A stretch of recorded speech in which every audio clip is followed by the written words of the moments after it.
I would like to call to order the study session for February 25, the Newport Beach City Council, and would ask our city clerk for a roll call, please. The record will reflect that Councilmember Curry is currently absent. Thank you. We'll move on to current business, clarification items on the consent calendar. Councilwoman Gardner. I have nothing. Councilman Petros. I have none.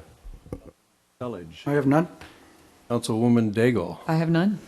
Councilmember Hinn. Everything was perfectly clear to me in the staff report, so I have none either. Well, how many items are on the consent calendar? And I have none. All right, then we will move on to item number 2.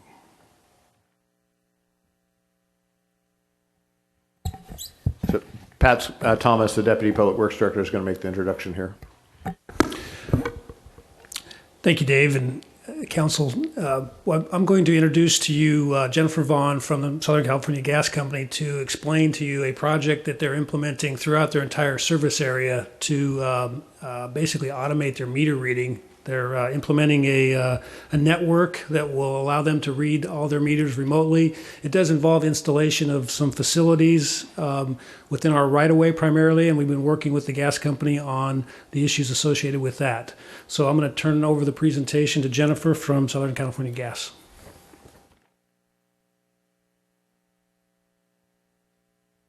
I'm guessing you can see a screen in front of you, maybe? Okay. Hopefully we will be able to. Yeah, I'm hoping I will be able to, so I can follow along with you. Thank you all for having me, and I'm happy to come back another night as well, because there are a lot of Southern California Gas Company programs that would benefit the city, and this just happens to be one of them that we're talking about this afternoon. So thank you, Pat, and thank you, Mayor Hill and Council and staff for inviting us here today to talk about our advanced meter project. Pat did a great job of giving a very broad overview, so I'll give you just a little bit more information and then can answer any questions if you have some. Thank you. So we'll start with what is the advanced meter If project? we Sure. could will we have a presentation that we can see?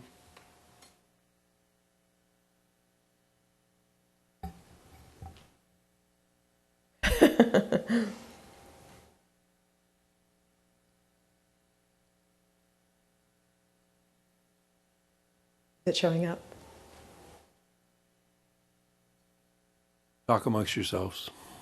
I can give you some background while it's loading up, because the pictures in here aren't very telling. It's more of a narrative.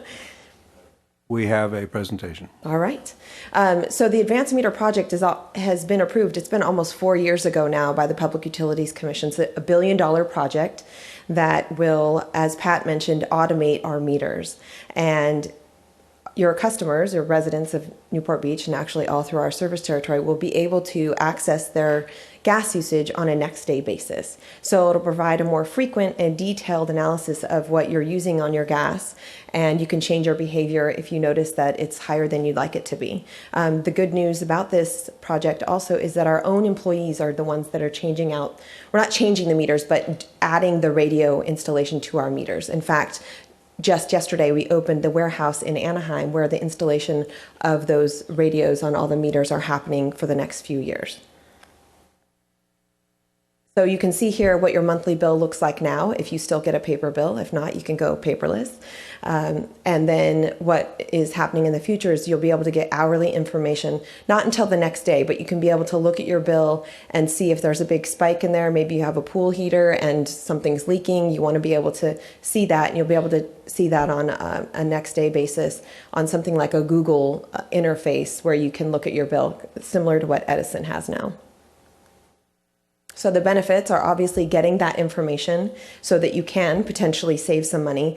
And the extra added benefit is helping the environment. We're taking trucks off the road, so there's less vehicle traffic as well as carbon emissions. So that's good for everybody. In fact, I think some of our planning departments are using that information for when they have to do their greenhouse gas emissions tracking. So more specifically how it works, most people will continue to have their current meter.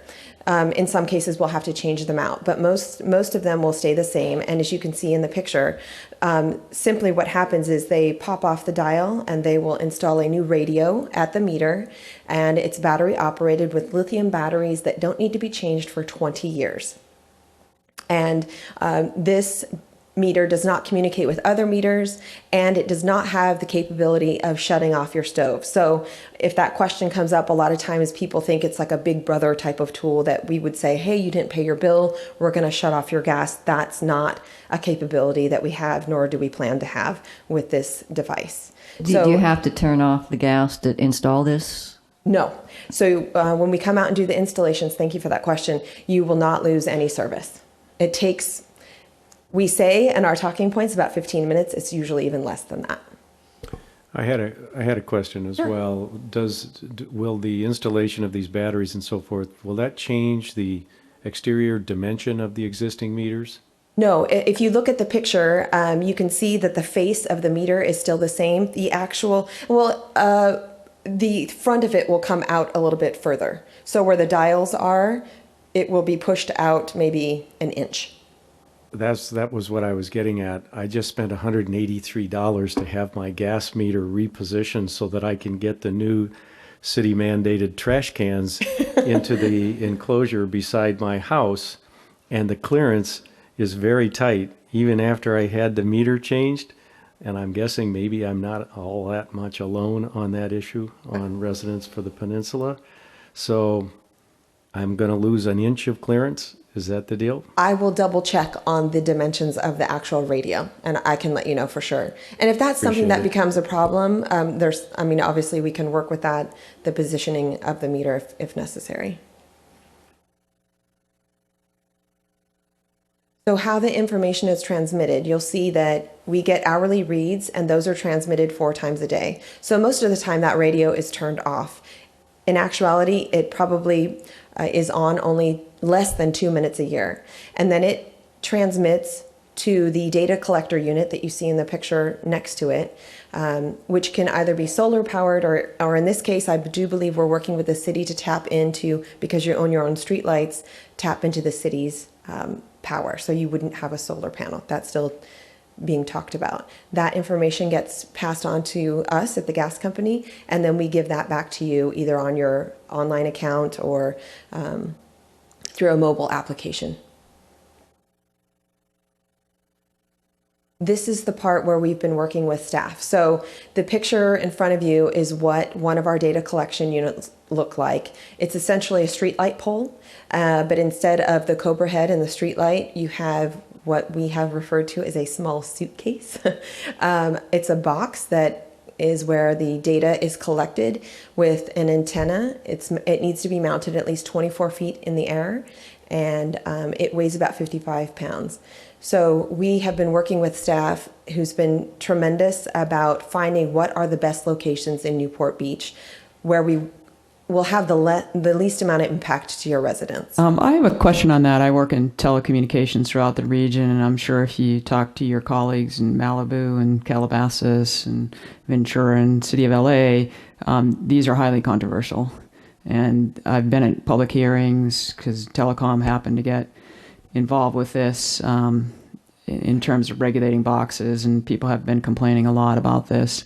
And here in Newport Beach, to my knowledge, in our residential areas, you can't just go out and set a pole. So I'm wondering how that's going to work, and how many of these do you need throughout the city to make your network function? I will answer both. Let me show you this next picture. So this is a map of Newport Beach and where we are proposing, generally speaking, where we need the poles. In many instances, I'm not going to say in most, I need to double check the math, but we are proposing whenever possible to co-locate on existing streetlights. So if it's possible and there's already a pole in place, we would like to attach on it. There are some limitations to what poles we can attach to. So that is being kept in mind. And when there's nothing available, we are trying to install new poles or replace maybe a stop sign that's on the premises. So I am aware of the ordinance that you've mentioned. Our lawyers are in discussion about which ordinances are applicable to us.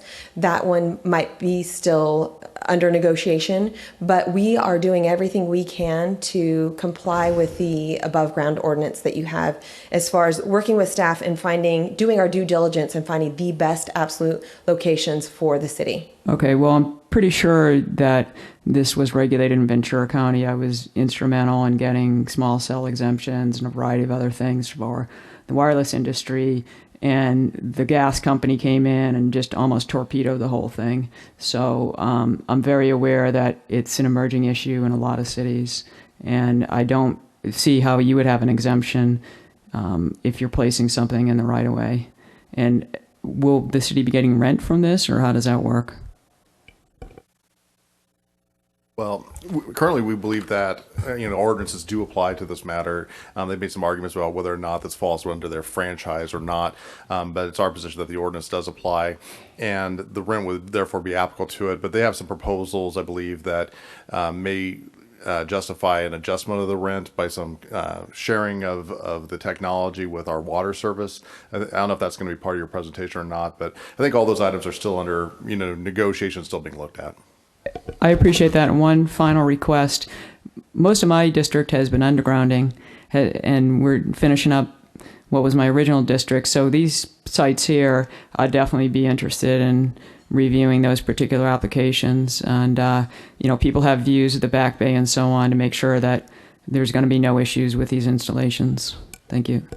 As I mentioned, staff is our resource. We're great partners with them in getting their insight into what is best for the city. We don't claim to be experts on what's best for your city. We defer to them to give us the best advice as far as where to locate. And the city attorney alluded to the potential partnership. That's something that we're looking at for your water utility, to maybe be able to have our data collection units also read your water meters. And that's something that is going to be discussed in the future, so that there is that possibility. So this is titled Final Site Selection, and I notice there's no sites at all on almost the entirety of Balboa Peninsula, Lido Isle, Balboa Island. These really are final site selections? I mean, Final that's fine. I don't have an no objection. final. It's never final until it's mounted in the ground.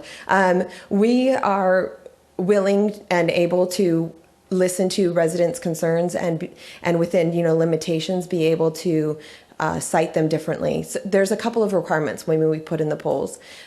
We have to have a redundant system. The Public Utilities Commission has mandated that these meters be read by at least 2 data collection units. So if you think of the system as kind of like a sprinkler system for a lawn, the coverage has to cover the entire area. So because some of your neighboring cities could be also reading Newport Beach's meters, and likewise Newport Beach could be reading some of your neighbors' meters.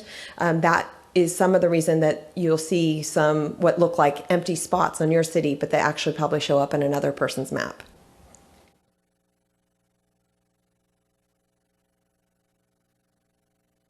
This is just background information. A lot of times questions come up about what the radio frequency is at the meter, and you can see the different reference levels of the natural gas advanced meter compared to an internet connection with your computer, a microwave oven, and talking on a cellular phone would be 1,000,000 times more radio frequency than what happens at our gas meter. So that's just background information, and this is just more additional background information in case that question does come up, as it has in the past. And then, of course, if you have any additional questions, my information is listed here, as well as our site acquisition manager. He has a long, confusing name, Bodwin, but he also goes by BP, and he's working with public works staff on making those site selections. So you can always feel free to contact myself or BP, and we can address any concerns that you might have. You're welcome. Thank you, Jennifer. Any further questions by the council? Then I'd like to throw it open to the public. Is there anybody here that would like to make comment?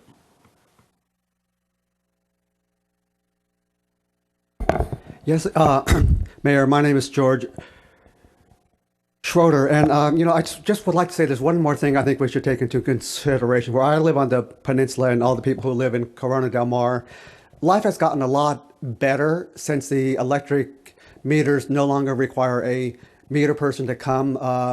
When the meter person comes, walks up and down the alleys, opens gates, goes in and out, we have a lot of barking dogs. Trash cans can get in the way where my gas meters are at, especially with the new trash cans. If they can't get to them and read them, you make it a red tag and say your meter wasn't read. We're going to estimate it. So, there's other things to be taken into consideration. If there are going to be 6 cell tower sites, small ones on the west side of the bay, the fact that you're not going to have people walking in between homes, is a huge plus. That's all. So it's Thank you. just, Pay him to say that.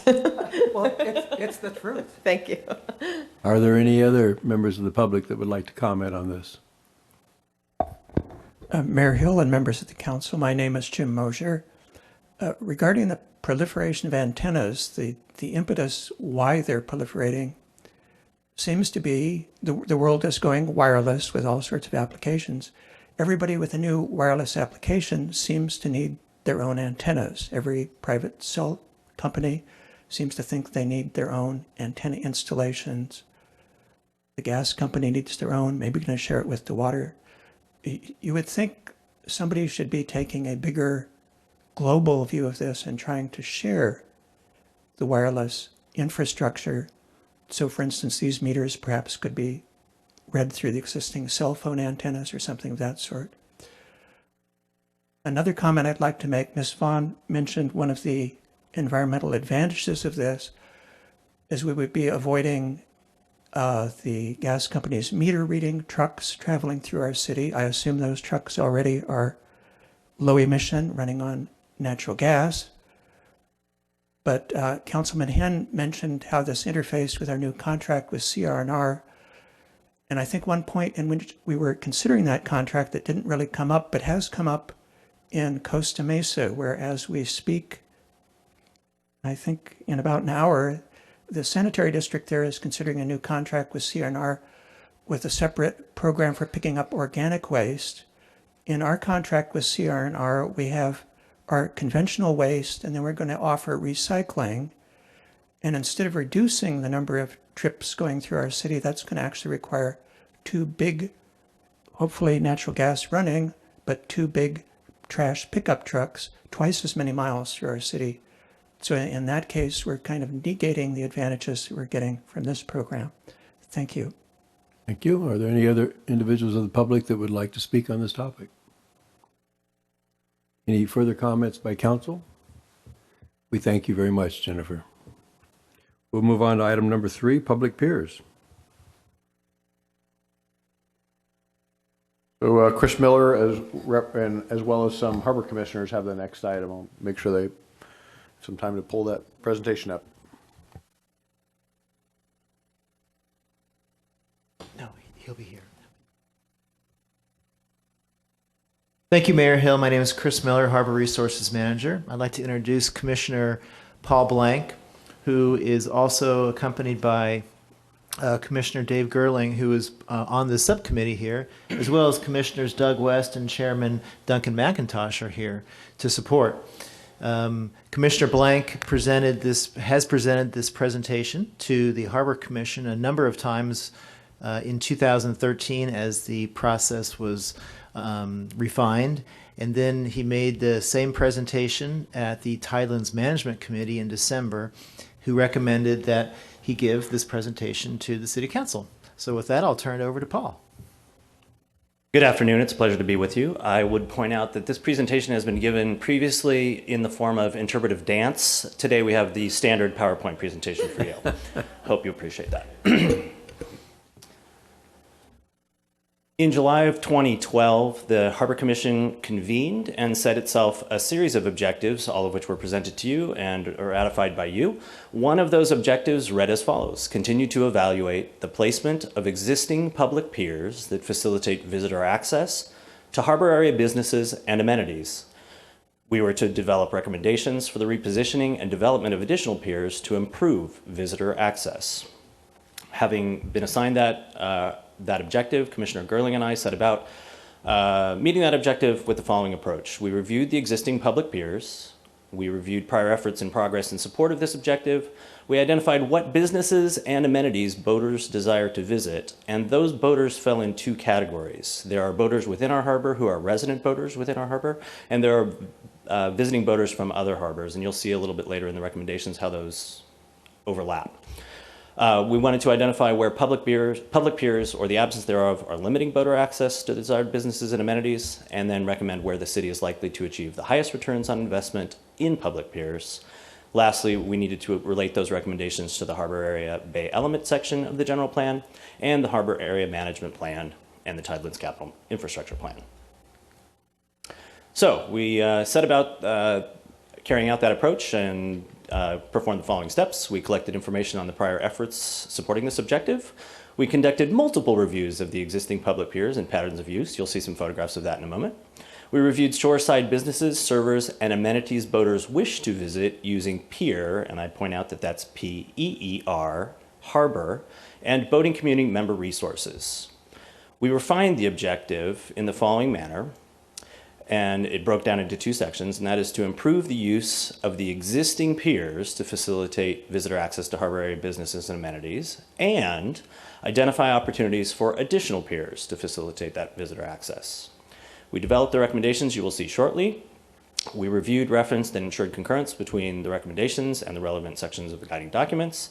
We banked a few suggestions and recommendations for improvements to the public piers that were not in direct support of this objective, and we presented these recommendations to the Tidelands Management Committee in December and incorporated their feedback.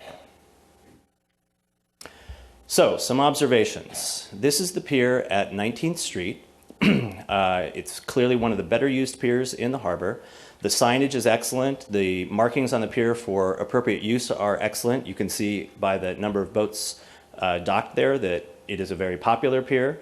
There's plenty of room on the outside or bay side for transient access, as well as the longer term docking you see on the inside. This particular pier is also well positioned next to those businesses and amenities that boaters wish to visit. In this same general vicinity of the harbor includes the Rhine Wharf, the newest public pier, as well as the 15th Street, which has also been recently reconfigured, and those three have exceptionally good use. That use includes, the things that make those really well used are their configuration, the accessibility, the overall maintenance of those piers, and their locations. There are also a few piers that are challenged. And admittedly, this photograph was taken at a particular nadir in this pier's life. You'll see that the signage is relatively faded. It's difficult to make out what is appropriate use on any given side of that float. The piles on three sides of that float make it virtually unusable by a boater with anything that isn't a soft-sided boat or an inflatable boat. There's debris everywhere. It doesn't look like a very friendly or inviting place to dock your boat. Okay, so the observations we came away with after doing a substantial amount of research, the amenities that the boaters desire to visit when they come ashore include, in order of priority, restaurants, bars, and entertainment, including theaters, provisions and supplies, including water, groceries, and marine hardware. And these two sets of things boaters want to visit are universal to boaters that are resident within our harbor, as well as boaters that come to visit Newport Harbor from other harbors. The next three observations or amenities are really unique to boaters visiting from other harbors, but they include shoreside services, including power, laundry and dry cleaning services, and aesthetics, gym, spas, massage, hair, and nails. Number 4 is access to alternative forms of recreation, including hiking, biking, kayaking, supping, surfing. And then lastly, access to public restrooms and other public facilities, including libraries, police stations, and fire stations. So when a boater is enjoying the harbor and decides they need to come ashore and need to find a public pier to come ashore, this is what they want to visit in order of priority. So if we took and we did take a map of the harbor and we looked for concentrations of those amenities and we overlaid those with where the public piers are. So the first thing I'm going to do is overlay where the existing city-owned public piers are. Those are the 11 city-owned public piers. We're going to overlay the restaurants, bars, and forms of entertainment, then the provisions and supplies, opportunities for shoreside services, forms of alternative recreation, and other public facilities. And you'll observe that there are 4 significant areas of concentration of those amenities. They include the Lido Village and Cannery Village as sort of one group, the Newport Pier, the Balboa Pier and Fun Zone, and then lastly Marine Avenue on Balboa Island. So we really felt that those were the concentrations of those amenities, those were where the concentrations of amenities those boaters wanted to visit exist. And our conclusions from having done all that research, identified where all those amenities are and their relation to the public piers, is that there are opportunities to improve the existing city-owned public piers to facilitate better access. And there are opportunities to place additional piers near businesses and amenities that voters desire to visit. The specific recommendations. The recommendations related to improving the use of existing city-owned public piers include, and again in order of priority, to perform more frequent and extensive cleaning, maintenance, and dredging under and adjacent to all existing public piers and floats, to reconfigure or reconstruct the docks to optimize available space and better insulate piles and pilings from boats that want to make use of those floats, institute a sponsorship or adopt a dock program approaching businesses, community organizations, and other individuals to partner with the city to ensure various public docks are clean, well-maintained, signage intact, complete and accurate. Number 4 is to improve the existing and add amenities on the public piers that boaters use, including public restrooms, fresh water, 30-amp electricity, upland loading zones, bike racks, and marine recycling facilities. And then lastly, related to the use of existing public piers, is to add a dedicated function similar to the city park ranger that would raise awareness about the rules, enforce the rules when necessary, and improve the appeal of the facilities. And it's also important to note that if we're going to do something like that, it needs to have its presence specifically at times of heavy use. It would not make much sense to have this park ranger doing his job at 9 o'clock in the morning on a Tuesday in February. It would make particular sense to have it on July 4th weekend. So those are the recommendations related to the improvement of existing public piers. The next recommendations are related to the possible positioning of additional public piers. So if we were to add them, this is where we think the city would get the best bang for their buck. Number 1 would be develop a new public pier at the Lido Marina Village. Number 2 would be to develop a new public pier at the Balboa Marina, one of CalRec's facilities. Develop a new public pier at Lower Castaways.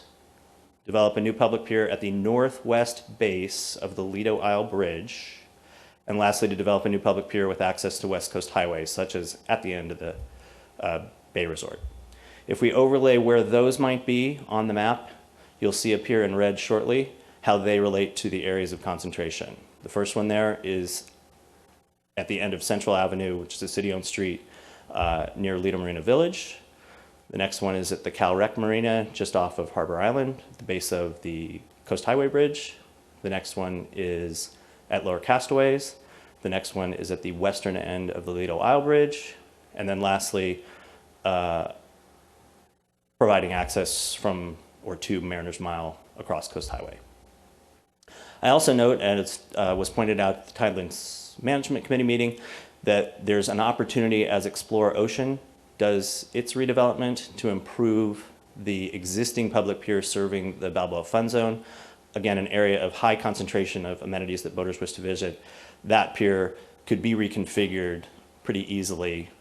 It exists, it's owned by the city, et cetera, and there's tremendous opportunity to reconfigure it to improve access as Explore Ocean goes through their process.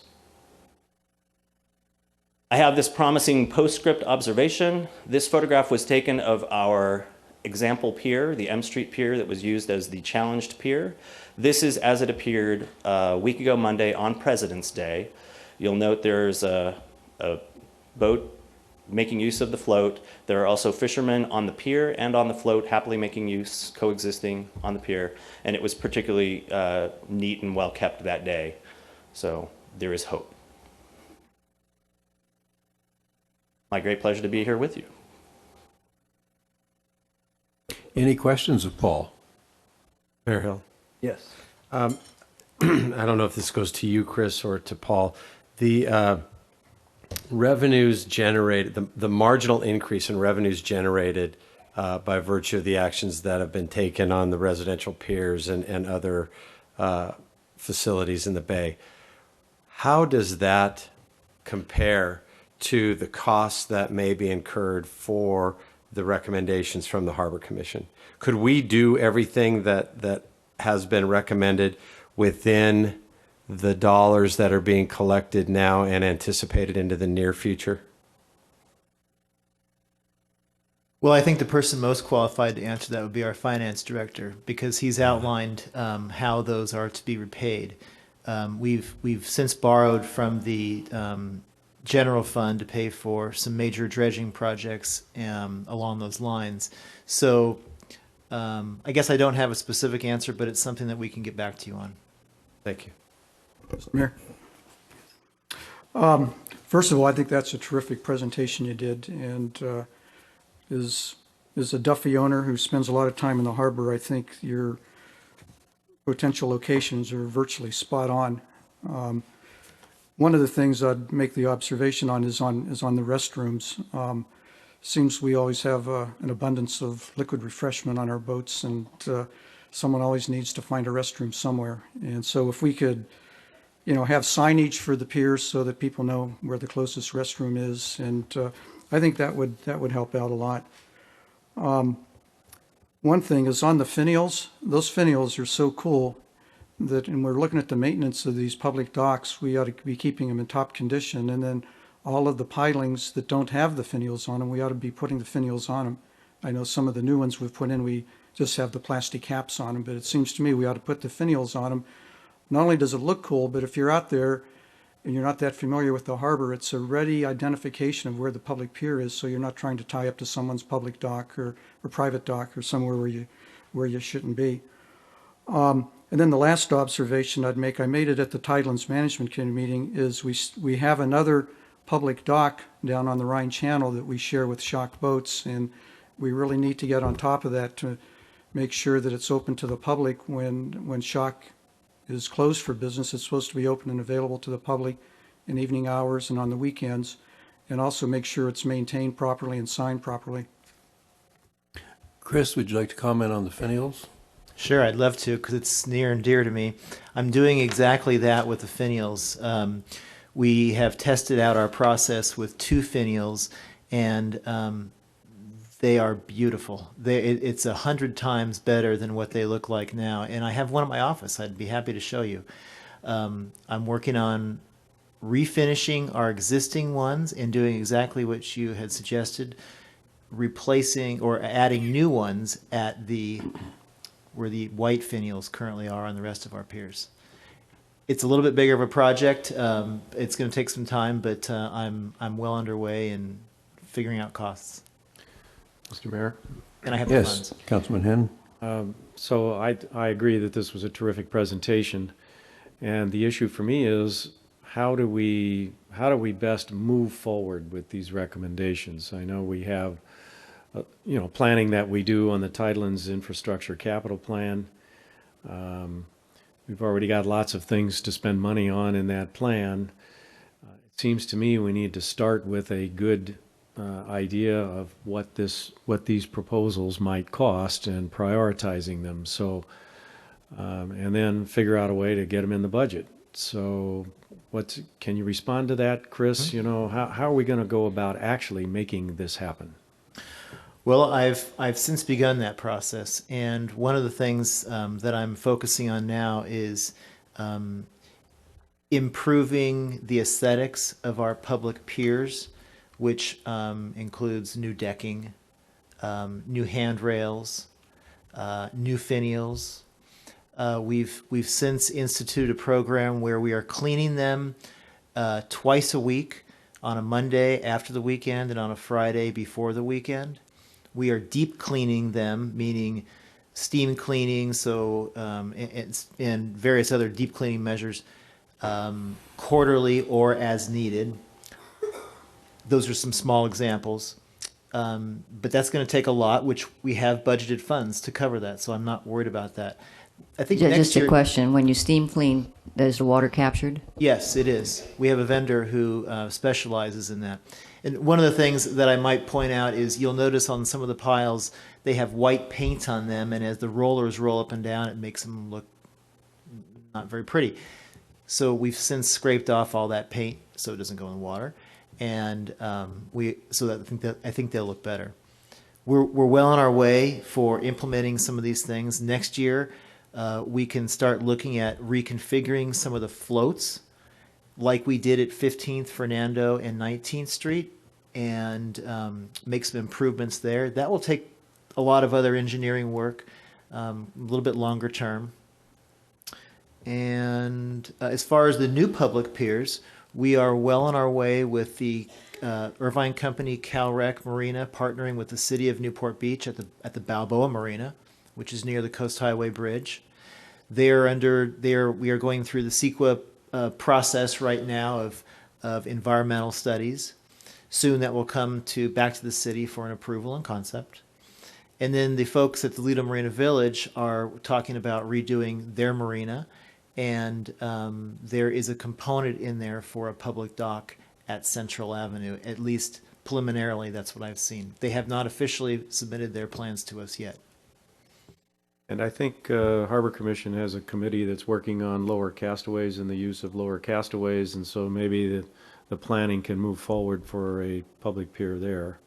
We were thinking, yes, in fact, you're correct. And the initial vision for lower castaways might be a hand launch carried type pier, not a full-blown motor vessel type pier. But we have a lot of ideas to sort through, and we're at the early stages of planning for that. Any further council? Yes, Councilman Hill. Well, again, Paul, congratulations, and to the commission. I think this is an excellent and very thoughtful report that really goes to the heart of the issues of the public piers, and it's very well done. And these are precisely the kind of investments that we need to make to continue to renew this tremendous economic resource for our residents and our visitors. And I support certainly Councilmember Hind's view that we need to find a way now to move to implementation and get this done. But thank you. Then I would like to make the final comment. I'm very excited about your presentation.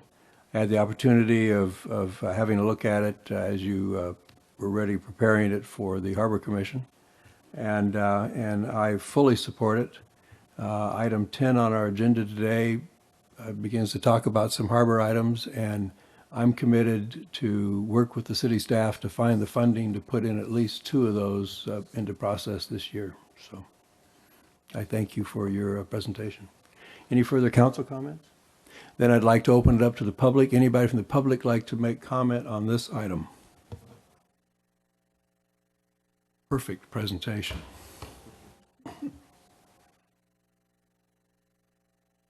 We'll move on to item number 4, priority setting. So thank you, Mr. Mayor and council members. This is a continuation from your Saturday goal setting at the end of January 25th. We just had I think about 10 minutes more. We wanted to tell you and the community about some of the new exciting programs that are going on and initiatives, primarily with recreation. So Laura Detweiler will start first. And then I think hitting on library services and information technology and a quick comment from the fire department. So when Laura is ready to go, we'll go from there. I encourage them all to be fast.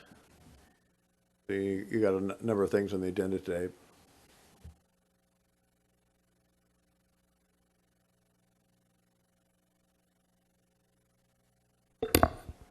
Great. Thank you, Dave. Good afternoon, Mr. Mayor, members of council. I'm Laura Detweiler, Recreation and Senior Services Director. In our ongoing effort to work closely with the community, we've identified several needs that we'd like to address in the coming year. We'll start off with pickleball, appropriately so. We had our first ever pickleball tournament this weekend. Hugely successful. The mayor was with us and helped us kick off that event. This came out of a request from our residents that had been playing pickleball in other areas around us. So staff found a way to start pickleball up at Newport Coast Community Center 2 days a week. We've been doing that since fall of 2013 and have really generated a nice following there. Our tournament that we had this weekend will kick off a 3-month trial period where we will leave temporary lines down on one of the courts at San Joaquin Hills tennis court in an effort to get feedback from our community and really kind of gauge interest. If we are successful in that effort, we'll bring that forward to the Parks, Beaches, and Recreation Commission to finally convert either that court or another court in the city. I do see this pickleball gaining speed here, and I think that those that are wanting to play it, it's certainly an addicting and fun sport, are going to push us to find dedicated courts somewhere in the city. So that'll be a challenge I foresee in the near future with us facing. But a great sport. It's for all ages. We are seeing it growing for the 50 and better crowd. It's the largest sport actively growing in the United States right now. Did I read that you can get 4 pickleball courts on a tennis court? Is that Correct. right? Correct. We've been able to put down 4 courts right now at the San Joaquin Hills tennis courts because those courts are generally wider than some of our other courts in town. So if you can imagine 4 squares on a tennis court, you can actually have 4 games going at a time with 4 people on each court. So we had 2 courts at our pickleball tournament this weekend. We sold out with 40 pickleballers, and we had about 25 spectators. So it was really kind of a neat scene to be down there this weekend and see how successful that was. Then also our Traveling Tide Pool program, we have recently obtained the Traveling Tide Pool vehicle that's down in the right-hand corner. Right now we're working on the graphics, which you see up above, which will be wrapped around the outside of the vehicle and on the inside as well. Our effort here is really to get out and educate the community on how to be better stewards and help us protect our marine environment. We're expecting 90,000 people to come through that vehicle, as well as 9,000 students in the next school year, where we will venture out and bring the tide pool to them to educate them on how best to help us preserve these areas, and especially when they come and visit our tide pools here in Newport Beach. So some of our permanent residents on that vehicle will be sea stars, urchins, sea anemones, barnacles, and sea snails. Say that 10 times. We may have some visits from sharks too. And then also expansion of our senior programs. As our population ages, we're seeing greater need for us to work closely with families to deal with some of life's most difficult issues. Our staff does a tremendous job here in helping families and even children that are concerned about their parents either living in their homes independently or helping them make that transition over to assisted living. We also want to expand our health and wellness programs as well, looking at health education, offering resource fairs and health screenings at Oasis. And then also expand our nighttime program. We've got a lot of working seniors and also family members that are trying to help their parents as they age, and so we're finding that we need to be available to them in the evening hours as well. So since we rebuilt Oasis, that's been 3.5 years now, if you can believe it, our participation there has more than tripled. And as we work with folks that are coming to the center for the first time, we're realizing that we do have quite a bit of folks out there that are needing our assistance. And so this is our way of really kind of looking at those needs and meeting them. Also, we realized that we need a centralized volunteer program here at the city, and so this would be somewhat of a clearinghouse where we would work with other departments and organizations to determine what volunteer opportunities are out there. And so when people come to us and want to volunteer our time, we're ready to tap into those resources. And then over at the Youth Center, we're looking at putting together a program for working women who are looking for either recreational services or exercise after they get out of work. And this will be at a time when the kids have already used the youth center and are at home working on homework. We'd like to kind of focus on that area as well.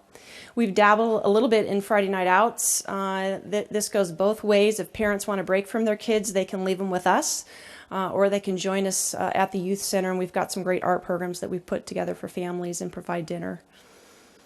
And then also expand our music programming and also some programming for adults in the art area.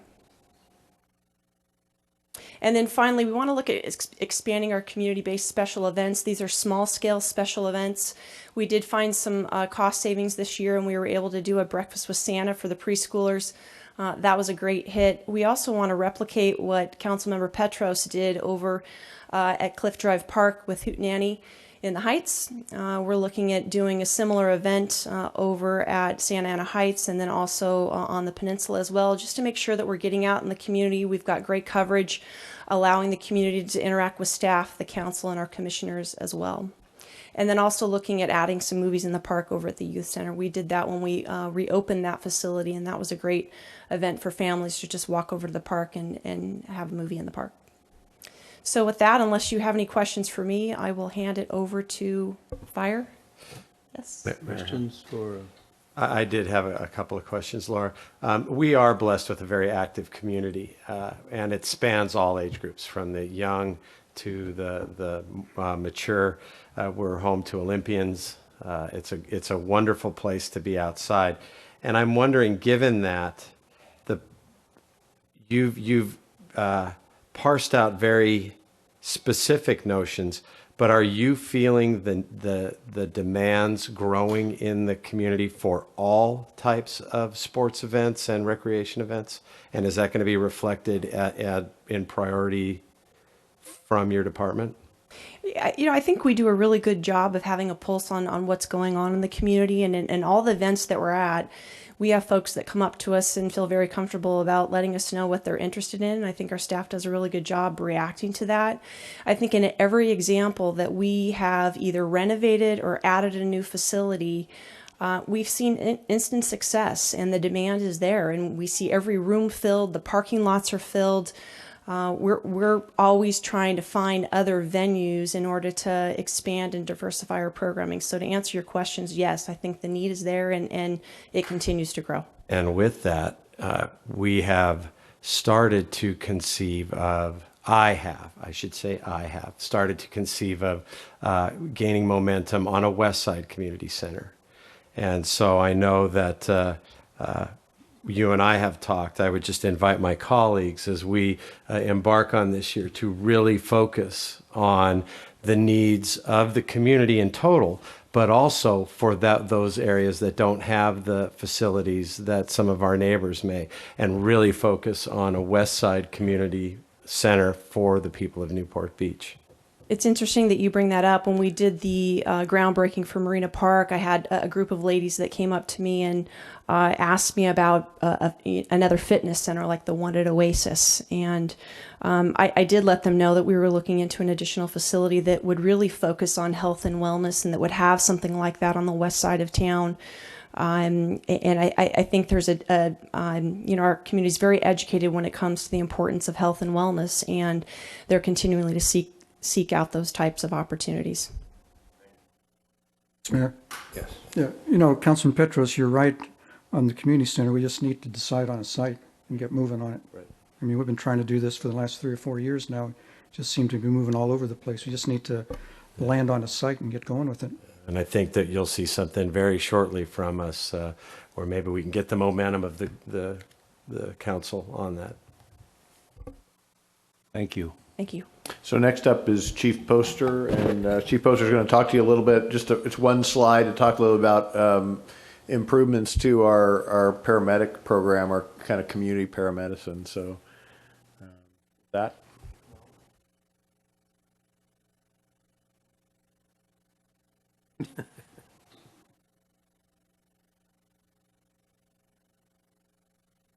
Mayor here, council members, Scott Post, Mayor Hill, council members, Scott Post, your fire chief, to give you a quick priority setting for 2014. There's lots of things we're doing this year, but I wanted to touch base on some things that are really, really important. And like Dave Kipp mentioned, enhancing our paramedic program is a major priority this year.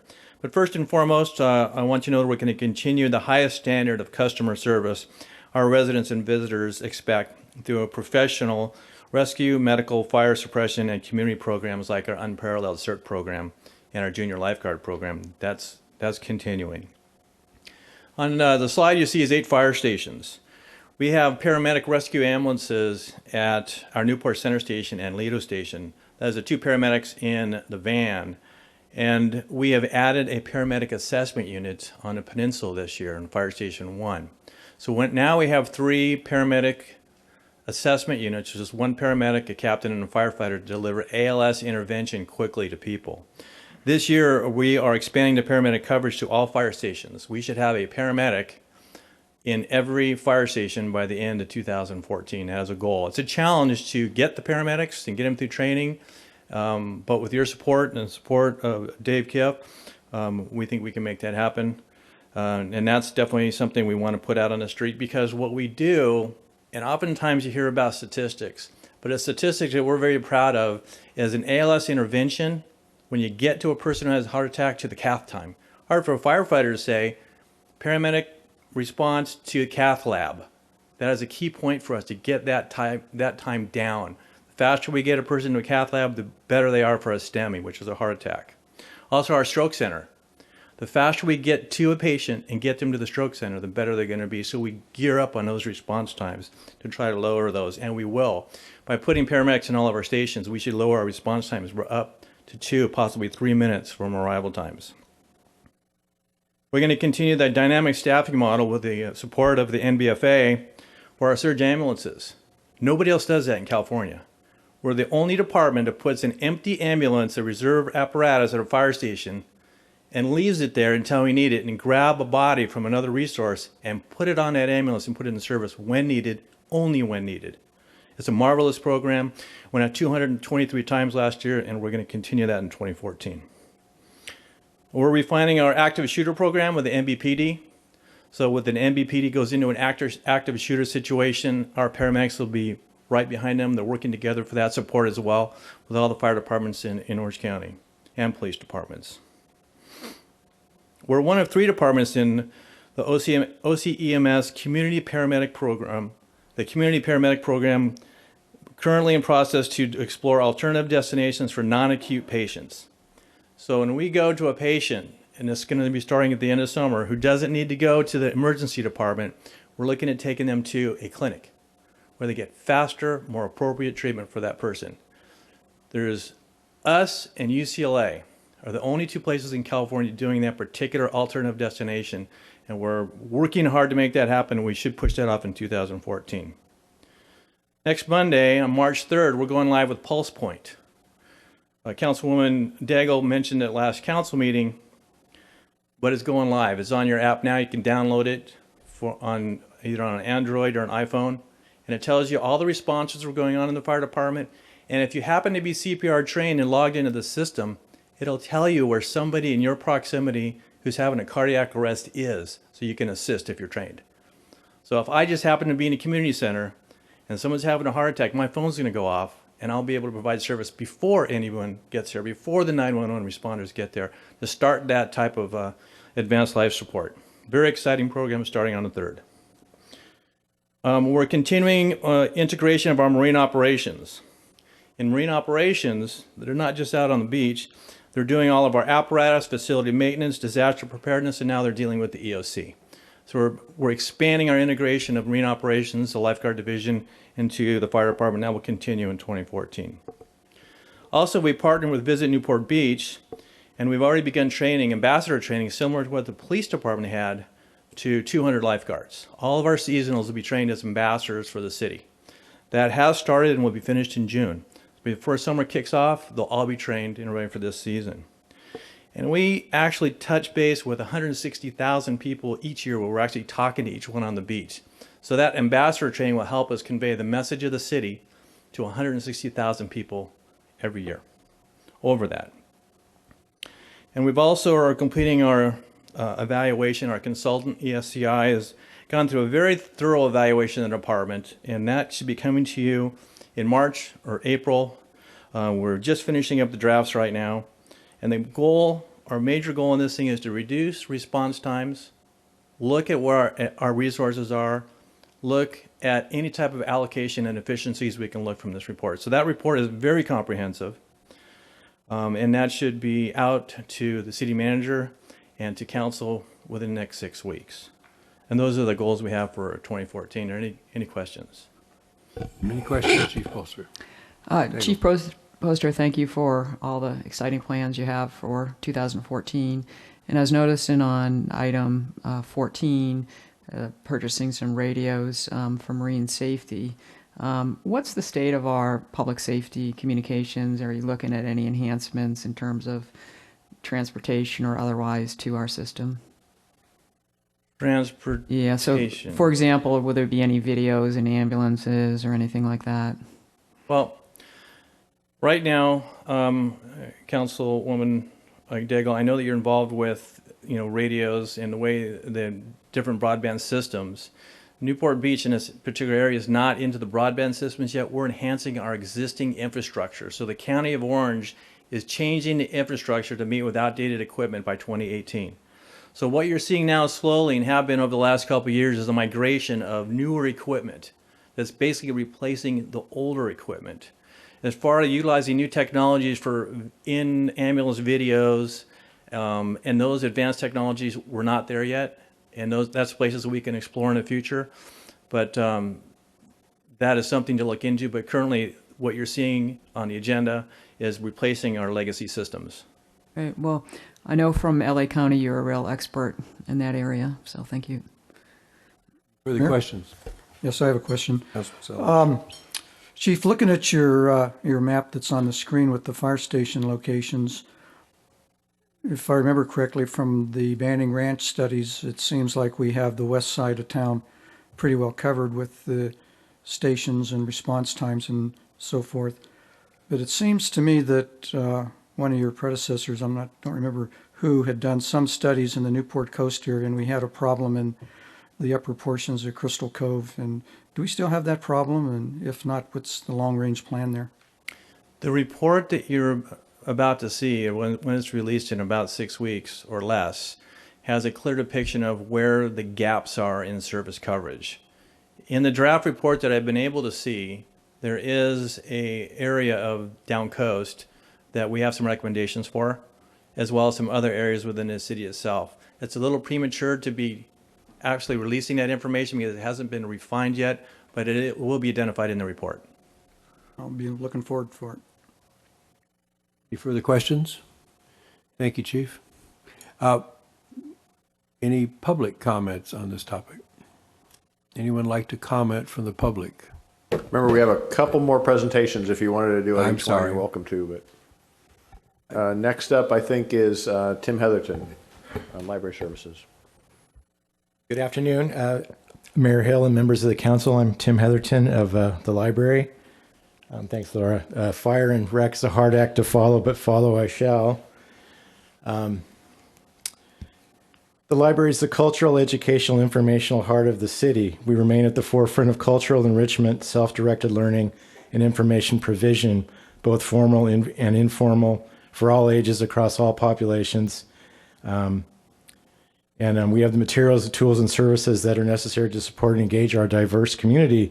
That being said, in 2014, we have a lot of new stuff to offer in terms of amenities, resources, and programs. The big thing we have right now is our expansion's in full swing. The bistro is very popular, as is our expanded children's room. It's always bustling activity. It's a great space for children to spend time with their parents, grandparents, or caregiver. We've increased the amount of programming going on in that room in terms of story times and craft events, and collections are increased there as well. One of the a quick stat is that in December, which is typically our slowest month, we had 130,000 visitors, which is very good attendance for us. That's a lot of guests. Our media center and sound lab are in full swing now. The media center is hosting classes, both generated by the library staff, called Tuesdays at 2. We've had classes on social media, creating a blog, Pinterest, a whole array of things that you can do with the technology in there.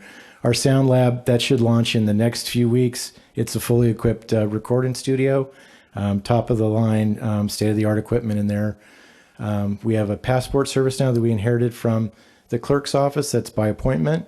That's very popular with our community.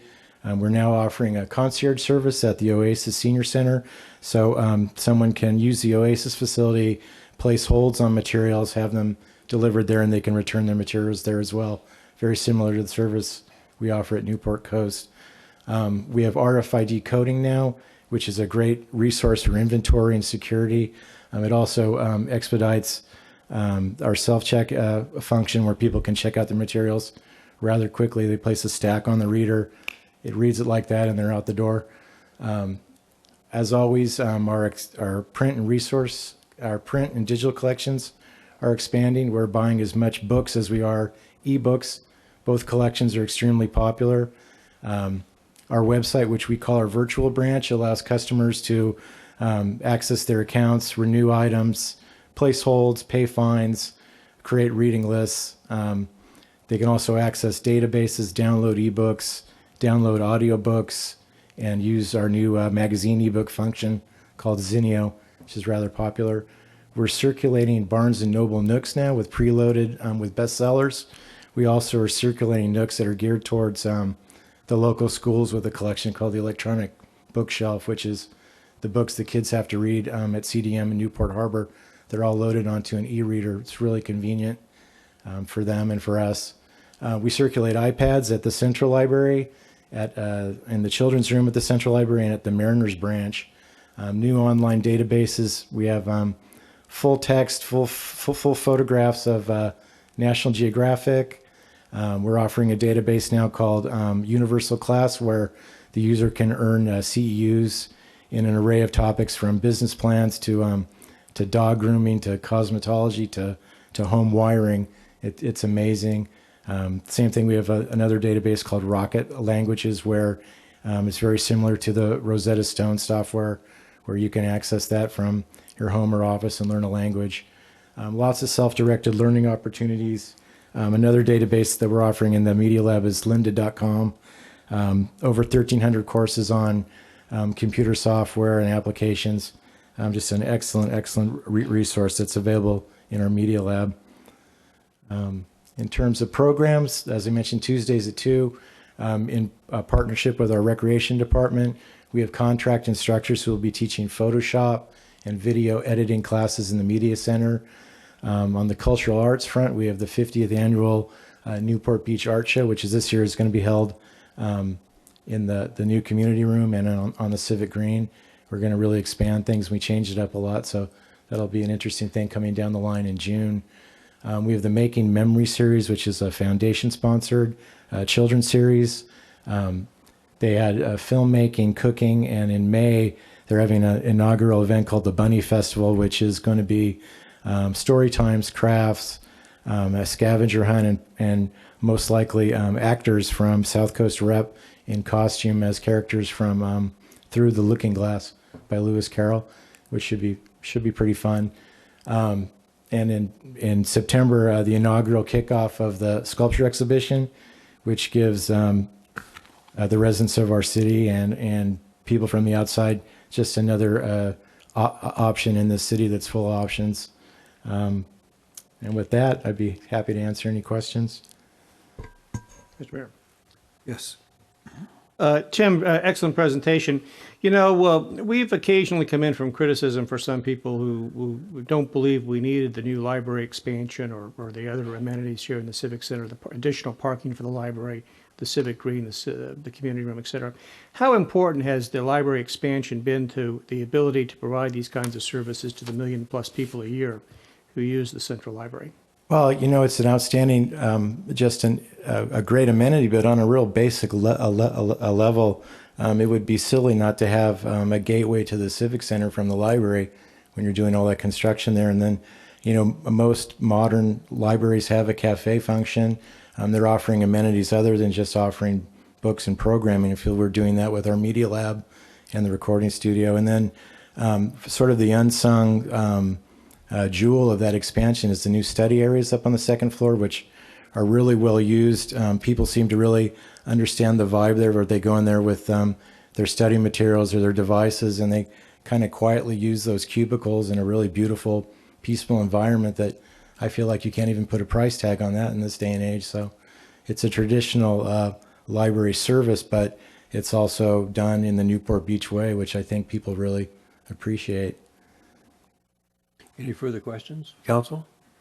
All right, IT? Yeah, so next up, Rob Houston's going to give a summary of some of the new things happening with information technology.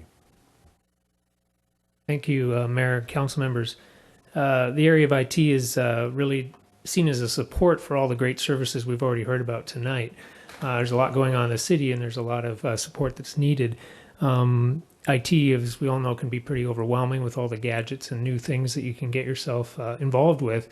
So we used an opportunity to have a focus on a roadmap that came out a couple of years ago when we did a strategic plan. So we've been following on that to get us focused on the right things at the right times. And just highlight quickly what that roadmap was saying we needed to do. We need to focus on updating our hardware and software, getting it current, investing properly in that, leveraging new software to reduce process and paper, make us more lean and efficient, and improve the mobile and e-government connection with our citizens and the community so that we could really meet them where they are now, which is a lot of times on a device on a Saturday night at 2 a.m. versus coming to our locations. So IT is trying to support that. How do we do that? We've done it through a combination of a partnership. We have internal IT people that are really good at what they do. They're professionals in the field and know how we work and have a lot of history. And we combine that with partnerships we've made with IT consulting help. So we've brought in a number of firms for the right to bring us to additional information and advice and recommendations for best practices in industries where they know what's the current thing that's going on. And so we've really had a nice partnership where we're working together with outside experts as well as with internal staff. New hardware, quick highlight of what we've done there. Data center equipment, kind of boring behind the scenes, but the new model now with virtualized equipment, this is equivalent of about 2 racks, as they say in the business. We had 5 racks built into our new data center to take our old equipment in. About 3 years ago was when it was designed. As we're replacing the equipment, the footprint's getting smaller and smaller. So we see less and less equipment needed to get the work done, but it's fast, it's modern, and it's reliable. We've also replaced all our phones with voice over internet protocols that are, or voice over internet phones that is the best practice in the industry at all our sites. And we've gotten rid of printers. I think we brought that up before, but to make us more efficient at City Hall, we used the opportunity to get rid of desk printers on individuals' desks, centralize the printing. So this is an example of a centralized scanner printer that you can decrease how much paper we're using. And so that's been a great hardware addition that's helped us become more efficient. I wanted to give a plug out again to Tim in the library of the Media Lab. Great brand new Macs, brand new PCs, cutting edge hardware and software. Check it out. And I also wanted to mention the Chief's World in the fire department. The old fire trucks look kind of similar to they used to 20 years ago, but they're now really rolling computer devices. There's state-of-the-art new MDC computers on all of them. They're actually a wireless hub now. You've got the ability to track medications electronically through a safe that's wired through the network to control access. They're really becoming technologically advanced. In addition, in our basement of our City Hall, we've got a 32-seat training center, state-of-the-art, and emergency operations center. We've got great technology in there to support the training of staff and also the support of an emergency operations center. Software is the other part we need to invest in. And so we've got 2 sets of partners that we've been working with. One is a hosted group on the left side of the screen. Here's just a small example of some of the new software. SunGuard is actually the new CAD-RMS partner that the police chief and his staff have been working hard to install. Should be going live very shortly. Well-deserved and needed system. Laserfish is document imaging. GeoCortex does mapping. That's just a small example. But where appropriate, we're also using cloud software where it's not hosted locally. And so on the right side is just an example of some of those solutions. Active Network, nobody may have heard of, but anytime you register for a recreation or library program, you're using a cloud solution. If you want to register, if you want to make a phone call to do an inspection or to check our job line, that's on a cloud solution. So we're trying to balance those uses as they're appropriate. Community connection, that was the third pillar of the strategic roadmap. And when we had our new opening at this site, we introduced a tour app to allow people from their wireless devices to tour the site, find out about it, see pictures, get a narrative. And we followed that up with a MyNB app, which we've mentioned a few times, but it's got the ability to, from your mobile device, pay bills, do service requests, find out about the city, And we're trying to enhance that lately by coordinating with community events. In January, we actually partnered with Restaurant Week. So you could use your City MyMB app that you can get on iTunes or Google Play Store and check out which restaurants are located, where they're located, and then it actually connects to the Restaurant Week website. So we're trying to partner and connect the community in a more cohesive way. So one other thing I wanted to highlight is the city has a ton of information. We've been involved in trying to modernize that information and make it accessible, because it's that's sort of a trend of transparency, but it is hard to kind of get that information across. So here's an example of a new map, and we're having more and more of these maps made. This is a map of all the active building permits in the city. So you can go there, you can zoom into your neighborhood. Everything in the sort of the beige color is an active building permit. It can be a small change or a large change, but it's trying to get all that piles of paper that used to be there accessible to people in new ways. Coming year specific highlights. As I mentioned, the police department's just about ready to go live in their new CAD RMS dispatch product, which should really be make a more efficient service for them. ERP systems, in regular terms, that's the backbone of what we do in our financials, our HR systems, utility billing, all that kind of behind the scenes work.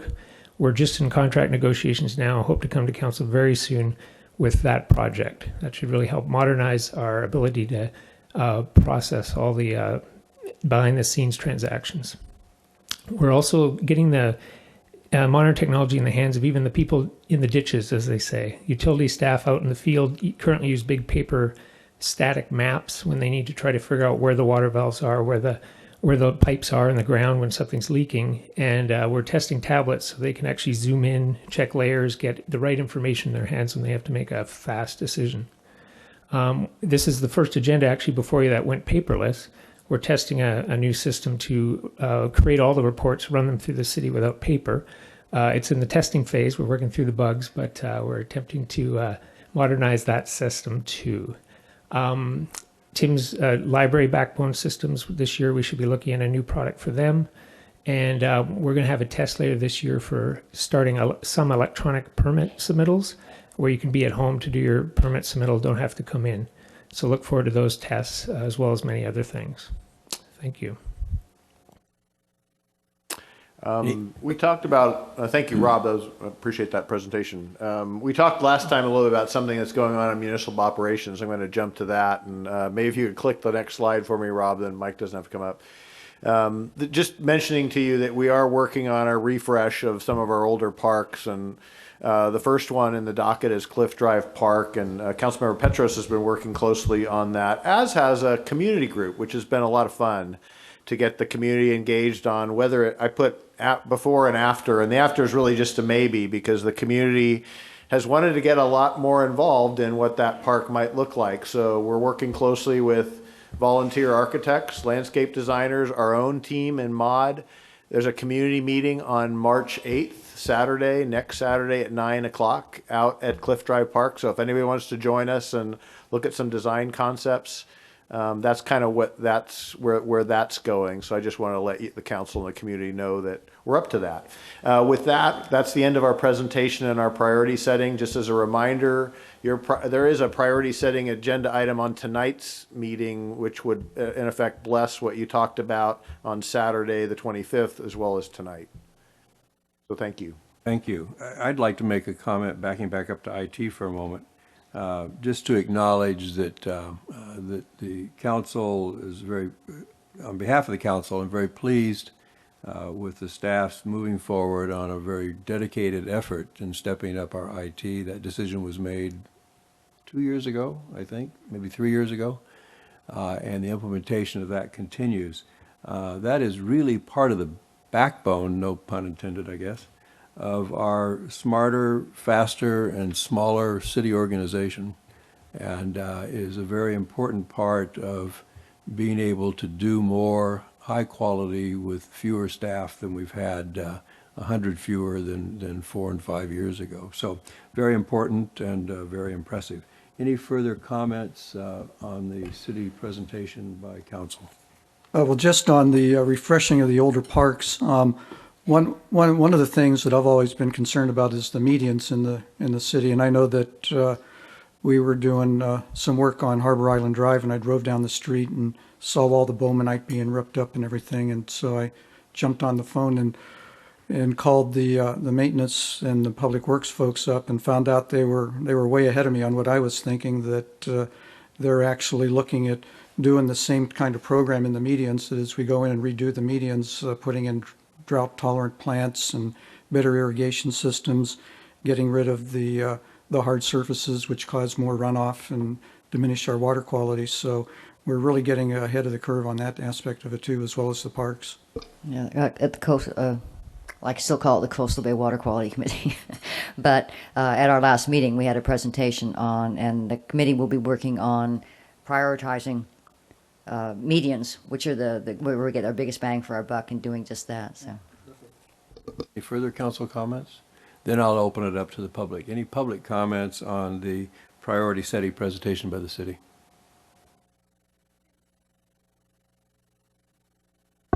Mayor Hill and members of the council, my name is Jim Mosier.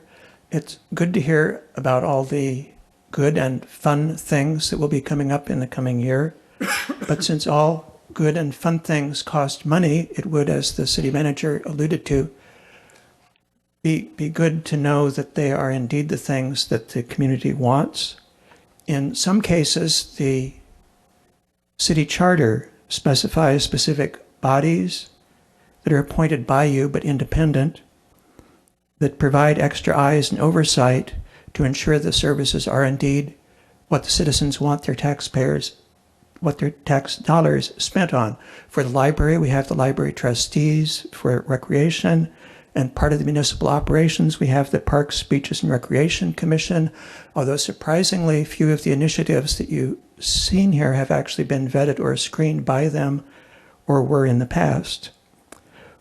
One area, the last one, almost last one you just heard about, which has a very large budget, is the IT function. And although there was some citizen input to that formulating the strategic plan, it is an area of large expenditure where there is currently no, beyond the city council, ongoing citizen oversight. At one time, we had a media and communications committee whose last product was a social media council policy that, oddly, after 4 years, I think has never been presented to you. It's probably out of date now. And much of what you heard about IT is internal function, and perhaps the staff is best situated to know how to handle that properly. But in this age, IT is increasingly becoming the face of the city to the public. And I think we suffer somewhat from leaving the ideas about what the public face of the city should be entirely to the sensibilities of the city staff. We have no formal public process for commenting on how our website should look, what information it should contain, how it should be delivered to us. In the city, as you have heard, the staff hopefully making decisions that are in our interest, but without any real definite feedback mechanism, have made changes to the city website, and you just heard they've made very substantial changes to how the agendas are delivered to us. We have document systems that the public, get used to, and then we find them changed. We had something called Alchemy. We now have Laserfish. We had the agendas in a system that was called Granicus. It's now something called Novus. Each one totally different than before, and it's a staff decision for the public interface. And I really think the public, all of us would profit if the public had more input into that. And I think the city council should consider reinventing a mechanism for that. Thank you. Thank you. Any further comments? Yes, please. My name is Dr. Jack Skinner, and I've been involved with Bay water quality issues back into the 80s.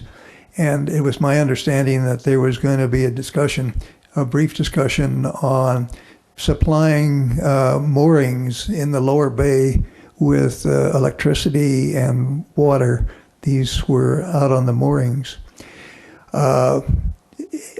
that item may have been pulled or delayed. I don't know if it's but I can. Number 10 on the regular city council agenda. Tonight? Tonight, yes. Then I should save comments till then? Or can I make my comments? I can do it in 3 minutes. You can do it right now, I think. Okay. My major opposition to this proposal is an important one. In 1982, when the Bay had fecal coliform numbers rising rapidly, and there was no pump outs other than one located, there was a priority to, one, establish the Bay as a no-discharge harbor, and secondly, to work out some situation so that the boats on moorings would not discharge into the harbor. The pollution was significant, and a lot of effort was put into the first 5 years in 1982 to 1987 was to get pump outs in and a regulation of these boats. The proposal to provide electricity and water to these offshore moorings in the lower bay, to me, is a step backwards. You're going to have more people interested in spending time on that really virtually daytime liveaboards living in the bay, and they're going to be an increasing need to have control over the amount of fecal discharges into the bay, because more and more of these people will be using these moorings, especially just not for mooring, but more for day liveaboard. I don't want to see us go back on water quality, and I think that this is not a carefully thought out program, and I would strongly recommend that the City Council abandon any effort to provide water and electricity to these moorings that will just promote use of them, not only for daylight, but perhaps nighttime liveaboard activity. Thank you. Thank you for your comments. Any further comments? All right. Then, Mr. Hill, I want to make one comment in response to what Mr. Mosier brought up. He also brought this up in his written comments about, and I think it's questioning how the staff comes to the conclusion it does about program needs. And I just wanted to remind the council and the public that's listening to that, we get our feedback in so many different ways. They're typically not at a committee or a commission meeting. People are pretty busy. They communicate with us when they're at their program, saying, wouldn't it be nice to have something like this while they're at the library, via email, via phone call, via running into us in the community. So I'm bothered by this thought that these are initiatives that really did come from the community. Otherwise, we wouldn't be pursuing them. So I just want to remind Mr. Mosier and others that this is not always the forum where people come and say what they need. Many times they're too busy to do so. And we'll keep listening to them, and I know you'll keep listening to them when you run into them that way, because you have more interaction with them sometimes than we do in that regard. Thank you. well said. We'll move on to item number 5. Mr. Mayor and members of the City Council, I'd like to introduce Monique Navarrete, who is our business license supervisor, who will be presenting this next item. We will, our presentation will review the business license tax requirements for real estate agents. Before we get into the body, we're going to go over our city code, our business license tax rates and the revenues, and some of the factors that we consider in determining who is subject to the business license requirement. These are the code requirements that govern the way we administer our business license program. Our code was enacted for revenue purposes and not intended for regulatory purposes. And most important, employees are not required to obtain a business license. These are our current business license tax rates and the revenues associated with revenue generated solely from the brokers and agents. To give you an idea of what factors we take into consideration, here's what staff uses to determine whether an entity is an independent contractor or an employee. We'll review state law and look at the employee-employer relationship. We'll look at the tax status. What do you receive? A W-2, a 1099? Do you file a Schedule C indicating profit or loss? Are you able to write off expenses? And we'll take a look at the federal standards. This is state law. This state code section provides guidance on how we can treat taxpayers. Because real estate agents file a Schedule C, like most independent contractors, we treat them as independent contractors. The IRS specifically states that real estate agents are non-employees if two things happen: if their payments are related to sales, and if their contract says they will not be treated as an employee. It's been my experience that agents are paid on a percentage of their sales output, and their contract typically indicates that they are not employees. Federal law also states that agents are not employees and brokers are not employers. The imposition of the tax on agents has been challenged in the past, and the Superior Court found in favor of the city. So the agents listed in this slide were required to obtain a business license from the city of Newport Beach. Monique, how recent are these decisions, and are they applicable to the current status of our ordinances? The first case in the Cartelli, Mr. Cartelli filed in 2009, so that 30-2009, that's usually typically the year. In the 2011 case, Miglioria with three other, the cases were consolidated. They filed in 2011, but the case wasn't heard in court until 2012. This is the standard agreement between a broker and an agent provided by the California Association of Realtors.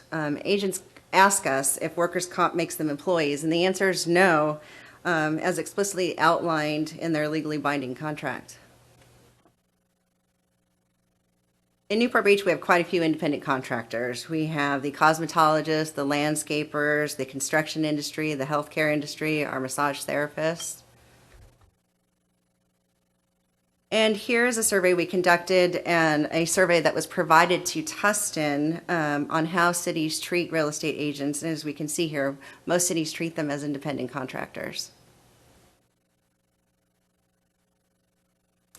We considered possible implications if we treated real estate agents as employees. One possible issue is the difficulty in collecting a tax from an out-of-city broker. Brokers may argue that they did not enter the city, and therefore they are not subject to the business license tax. And another issue is the slippery slope. Independent contractors from other industries may seek the same exemption. These are our most frequently asked questions from the real estate industry. Real estate regulations require me to work for a broker. The broker's taxed. Why should I also be taxed? Real estate requirements are purely regulatory, which is a separate concept from the taxation requirements. As you recall, federal and state guidelines treat independent contractors for tax purposes as independent contractors. Since my broker pays workers' comp on my behalf, shouldn't I be classified as an employee of the broker for taxation purposes?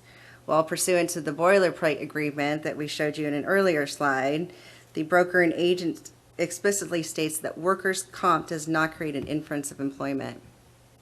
Other cities exempt real estate agents from the business license tax. Why doesn't Newport Beach? Well, every city is different. Ultimately, it is within the purview of each city to set its policies to its business license requirements.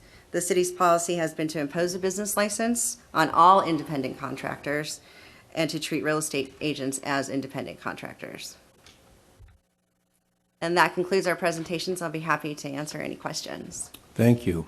I believe that the Real Estate Association has a presentation as well, and I would like to invite Mr. David Gerling to the Diaz podium, I guess, for their presentation. Dave, before you begin your presentation, one quick question.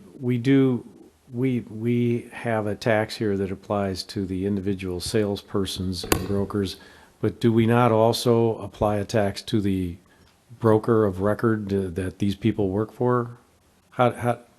So can you draw the distinguishment there between the revenue on the one hand that the broker pays to the city, the broker of record pays to the city, and revenue from non-broker of record brokers and salespersons that work for a broker of record?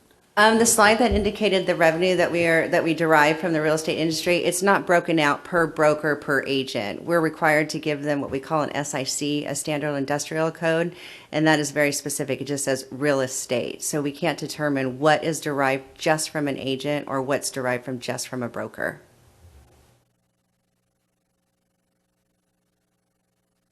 Thank you, Mayor Hill, City Council members, city staff, and my fellow colleagues in the audience, many of which we have some realtors in the audience. Thank you for this opportunity to address the business license tax as it applies to realtors.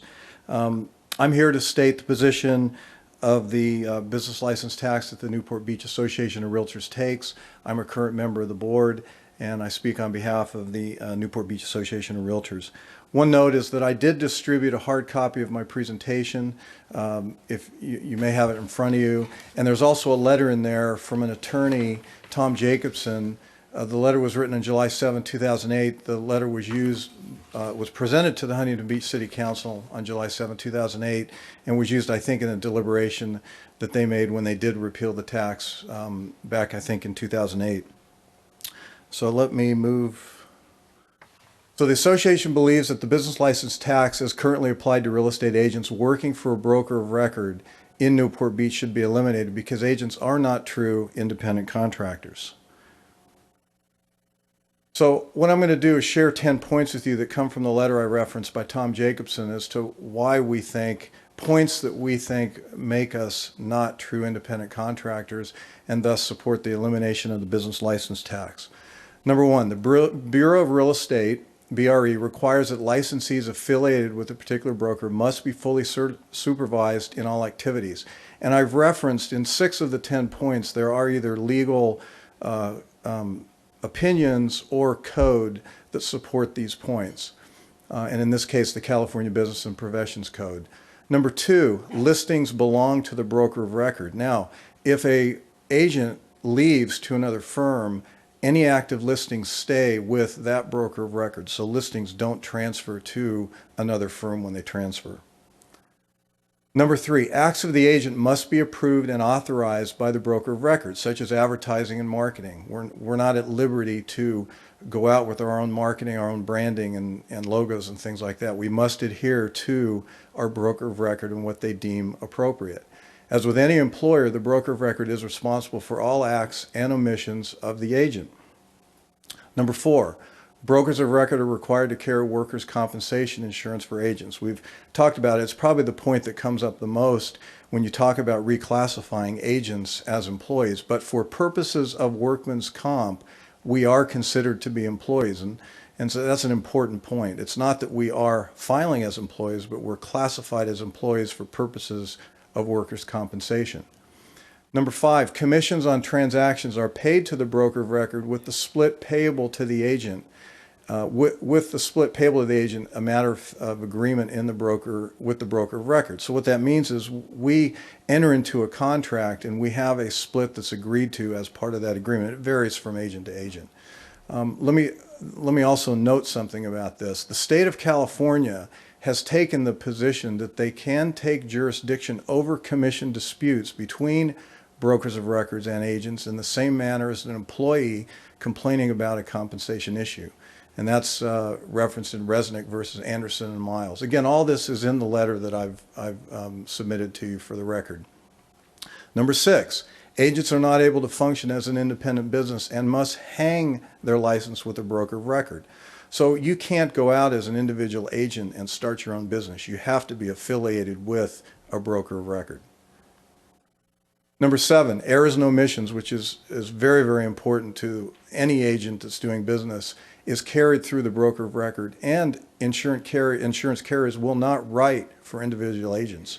So you have to be affiliated again with a broker of record in order to get errors and omissions. Another item that would preclude you from going out independently. Number 8, in general, agents cannot work for 2 brokers of record at the same time. Number 9, the California courts have held that the broker of record is responsible for all of the acts and omissions of the licensees, and that's referenced in Grubb and Ellis Company versus Spengler back in 1983. And number 10, and this is another important one, I think, courts have held that the real estate agents are agents of the broker of record and may not be an independent contractor and is an agent as a matter of law. And that's in Payne versus White House Properties back in 1980. So as a note, no other independent contractor must adhere to the types of limitations stated in the 10 points above. And again, I would invite you to look at the letter that I submitted. So I want to make 3 other points, and thank you for the time.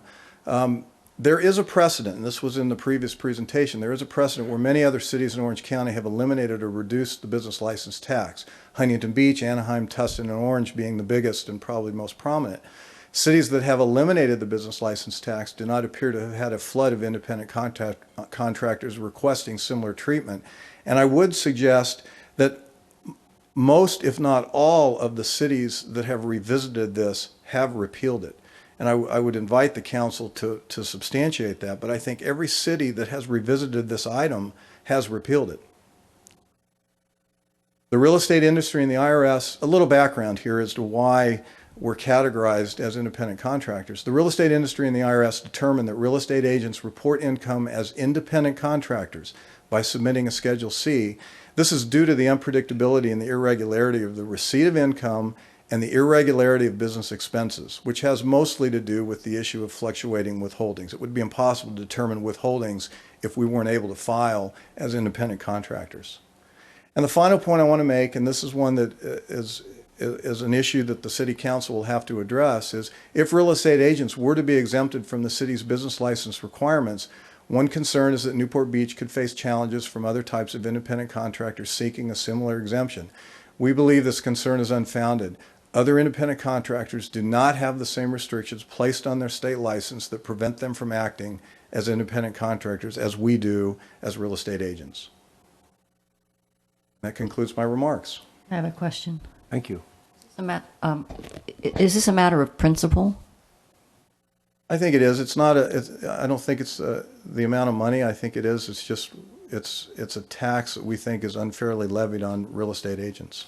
Okay. I mean, I'll buy that. I may not agree with you, but I mean, at least I buy it. I was having a little trouble with the financial aspect of it. It's certainly amount of money, and I think in these times when cities are doing everything they can to increase revenues, it's hard to pass the thought of eliminating an amount, but it really is an issue. We think we're unfairly taxed as per this ordinance or this tax. Other council comments?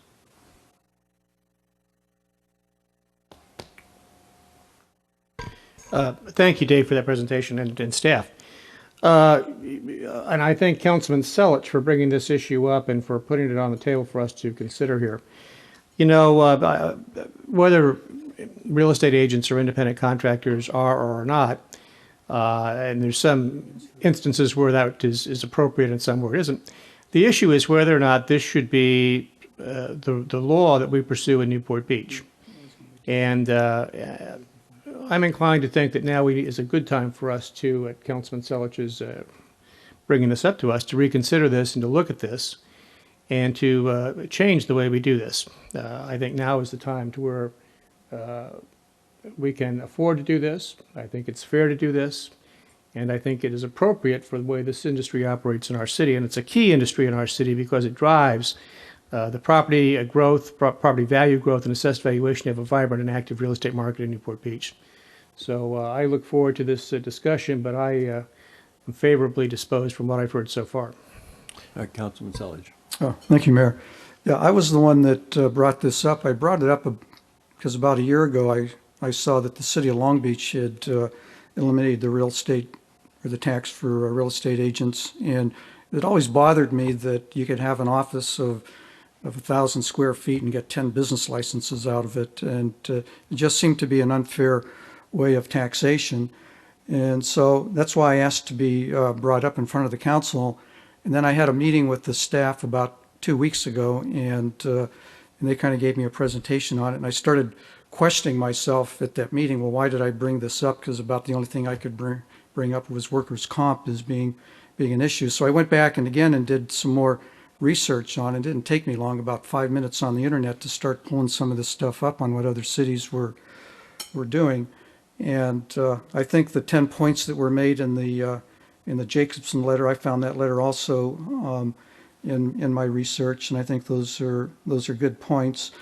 I also checked around to find out if other cities were having problems with other independent contractors coming in and trying to assert that they shouldn't be subject to the tax. And so far, I've yet to find any place where the tax has been eliminated that's occurred.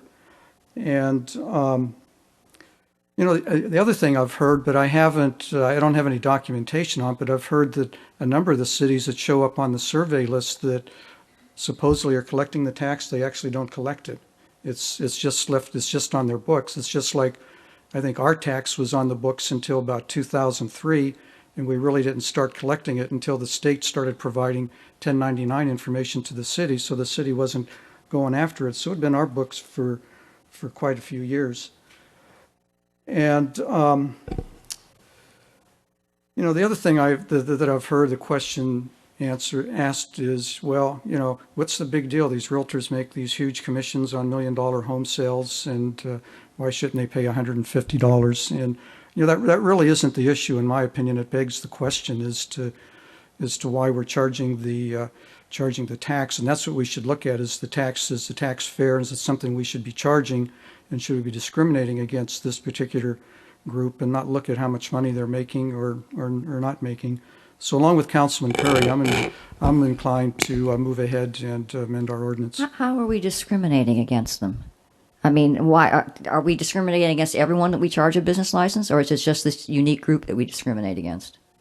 No, I think they're unique. I think the 10 points that were pointed out definitely make them unique. About the only other profession I can think that maybe comes close to it is insurance agents, and I'm not quite sure how they operate, but they're certainly not as prolific as real estate agents, where you might have 10 licensed insurance brokers working in an insurance agent's office.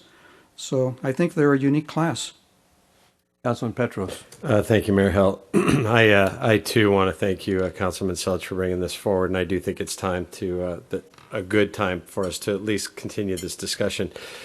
I found the Jacobson letter also very compelling, and as it relates to the notion of discrimination, I don't know if it's necessarily discrimination, but I was impressed by the fact that we have a SIC code for real estate that doesn't discriminate between the broker and the agent. So therefore, it is very likely that we could be double dipping on that same tax. And in so doing, we are creating a situation where we are generating revenue doubly on the backs of one transaction.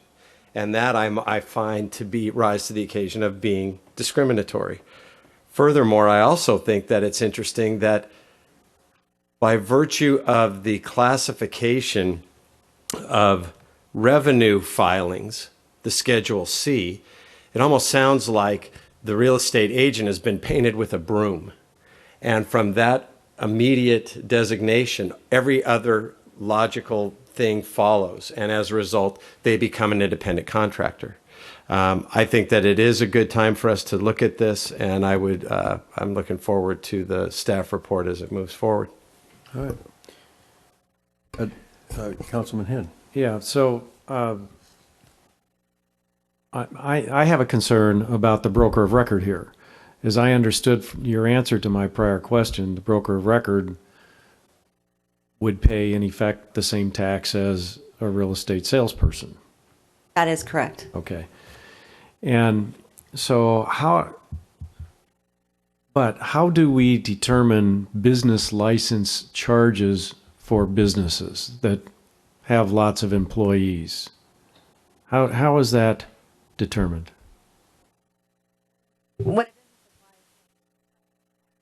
They're required to fill out the application and tell the city how many W-2 employees that they have. Yeah.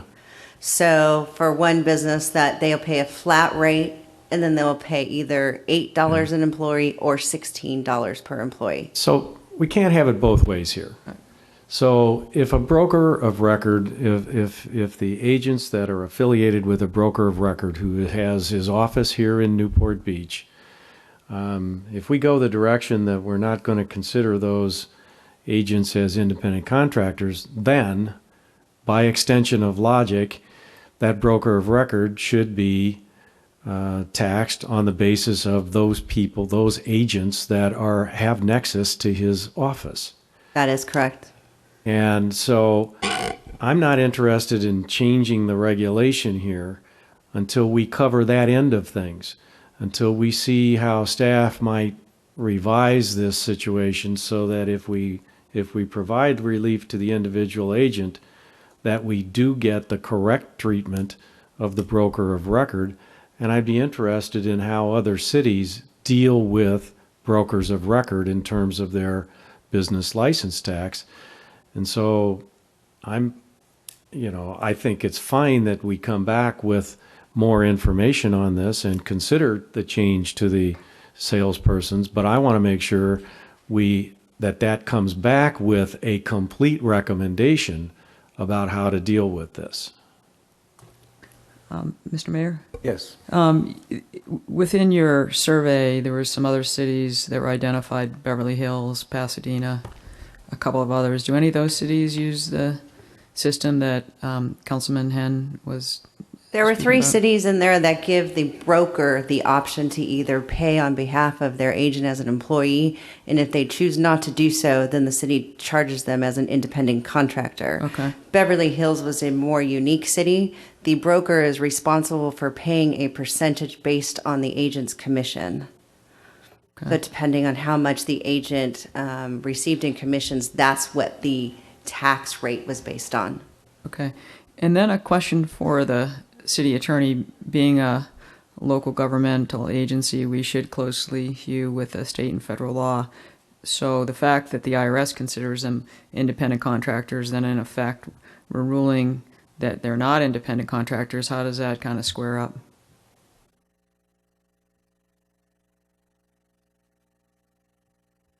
And we're focusing on another email coming through. You were asking Councilmember Daigle how does the city's interpretation of independent contractors square up if the IRS only limits that or expresses it for us, in other words? Yeah, I think for business license purposes, it's primarily there to generate revenue. So we have broad discretion in how we go about making our classifications, so there shouldn't be any issues there. Okay. So then back to this other model, then there are cities that are doing that already. Because one of my concerns, I'm an independent contractor, and the reason there isn't sort of a lot of discussion after realtors get this break is independent contractors don't really have a lobby. We work in offices. I mean, they're not going to organize. They're not an industry. So that's the reason there hasn't been any follow-up as far as other entities. So I think I agree more with the approach that either the broker pays or the agent pays, but I think that would be a better approach. All right, I'd like to open it up to the public at this point in time. Anyone from the public like to comment on this? Yes, Mayor Hill. My name is George Schroeder, and I'm You won't pleased. have time to read all that, George. Okay, well, be grateful. I was going to read the PowerPoint presentation that Dave gave, and you had a much better presentation by him.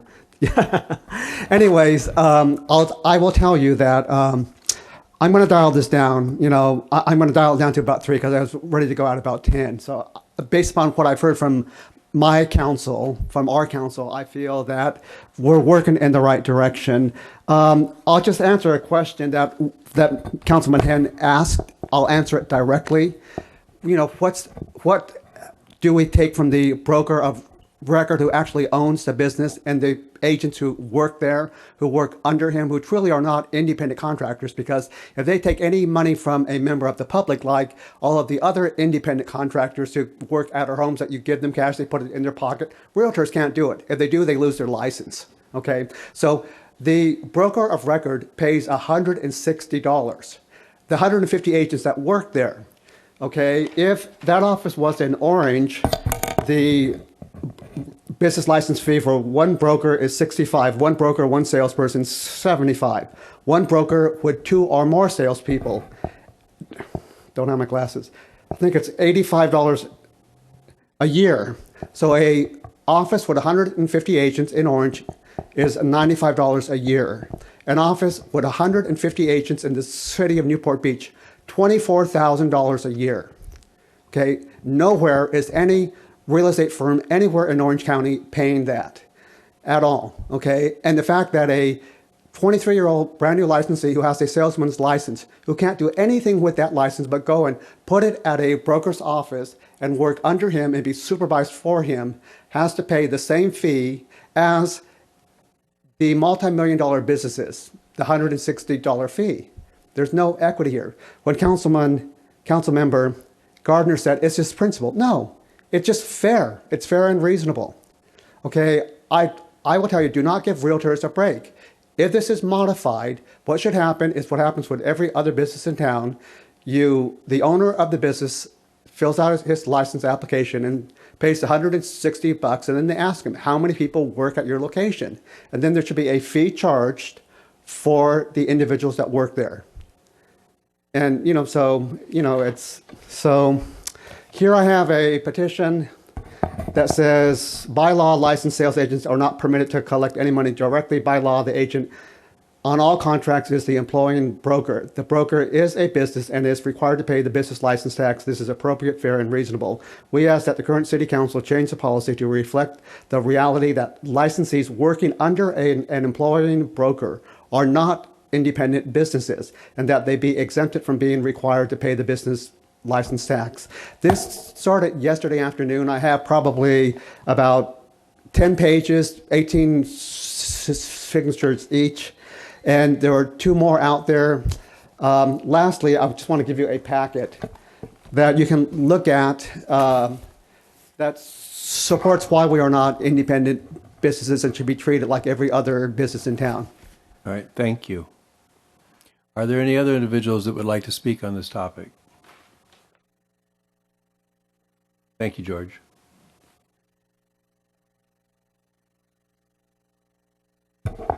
Mayor Hill and members of the council, my name is Jim Mosier, and I don't think my comments are going to help you with this specific issue that's before you. But the last item you heard was about the council and staff's priorities for the coming year. And one of the council priorities for last year was to instruct staff to try to clean up the Newport Beach Municipal Code. And this presentation has called attention to Title V of the Newport Beach Municipal Code, dealing with business license and regulations. It's a very labyrinthine code, much of it written some time ago, and I think the uncertainty about how real estate agents fit into it is not the only uncertainty or problem with the code. I'd like to start by mentioning that I have been publicly criticized here, I believe, for not understanding the difference between taxes and fees, when most of the section you're dealing with today was enacted in 1970. Apparently the city council was also quite unconcerned about the difference between taxes and fees, because the section 5.08 is actually called license fee categories, and then it has what's now called a business tax under it. At that time, a fixed charge like you're having here was called a license fee, and business people had the alternative of opting for a gross receipts tax. And we still have in the code an elaborate definition of what gross receipts are, but then they're not referred to elsewhere in the code because we no longer provide that tax option. Also, we've heard that the licenses are revenue, but not a regulatory function, yet the code invites, or actually I think requires, the finance director to circulate the application among the city departments to see if the business complies with our code, but it doesn't tell him what to do with that information or give him any opportunity to deny the application if it doesn't meet the code. And at the very beginning of Title V, it defines businesses and persons engaging in businesses so broadly that it would appear to apply to all activities of any kind, and as you saw on the slide, whether they're being conducted for profit or not. And it specifically says that it applies to clubs, associations, and other groups of that kind, although charities and nonprofits of some sort are exempt. But that's, it says, explained in another chapter which no longer exists. One might ask, for instance, if a homeowners association is required to pay this tax or fee. It would appear under the current code that they are. As to the formula that we're using currently, Councilman Hen's question, how we determine that, and charging by number of employees, that was enacted in 1993, so it's been 21 years since we considered that formula. And my time is up, so thank you. Thank you very much. Anybody else like to comment on this topic?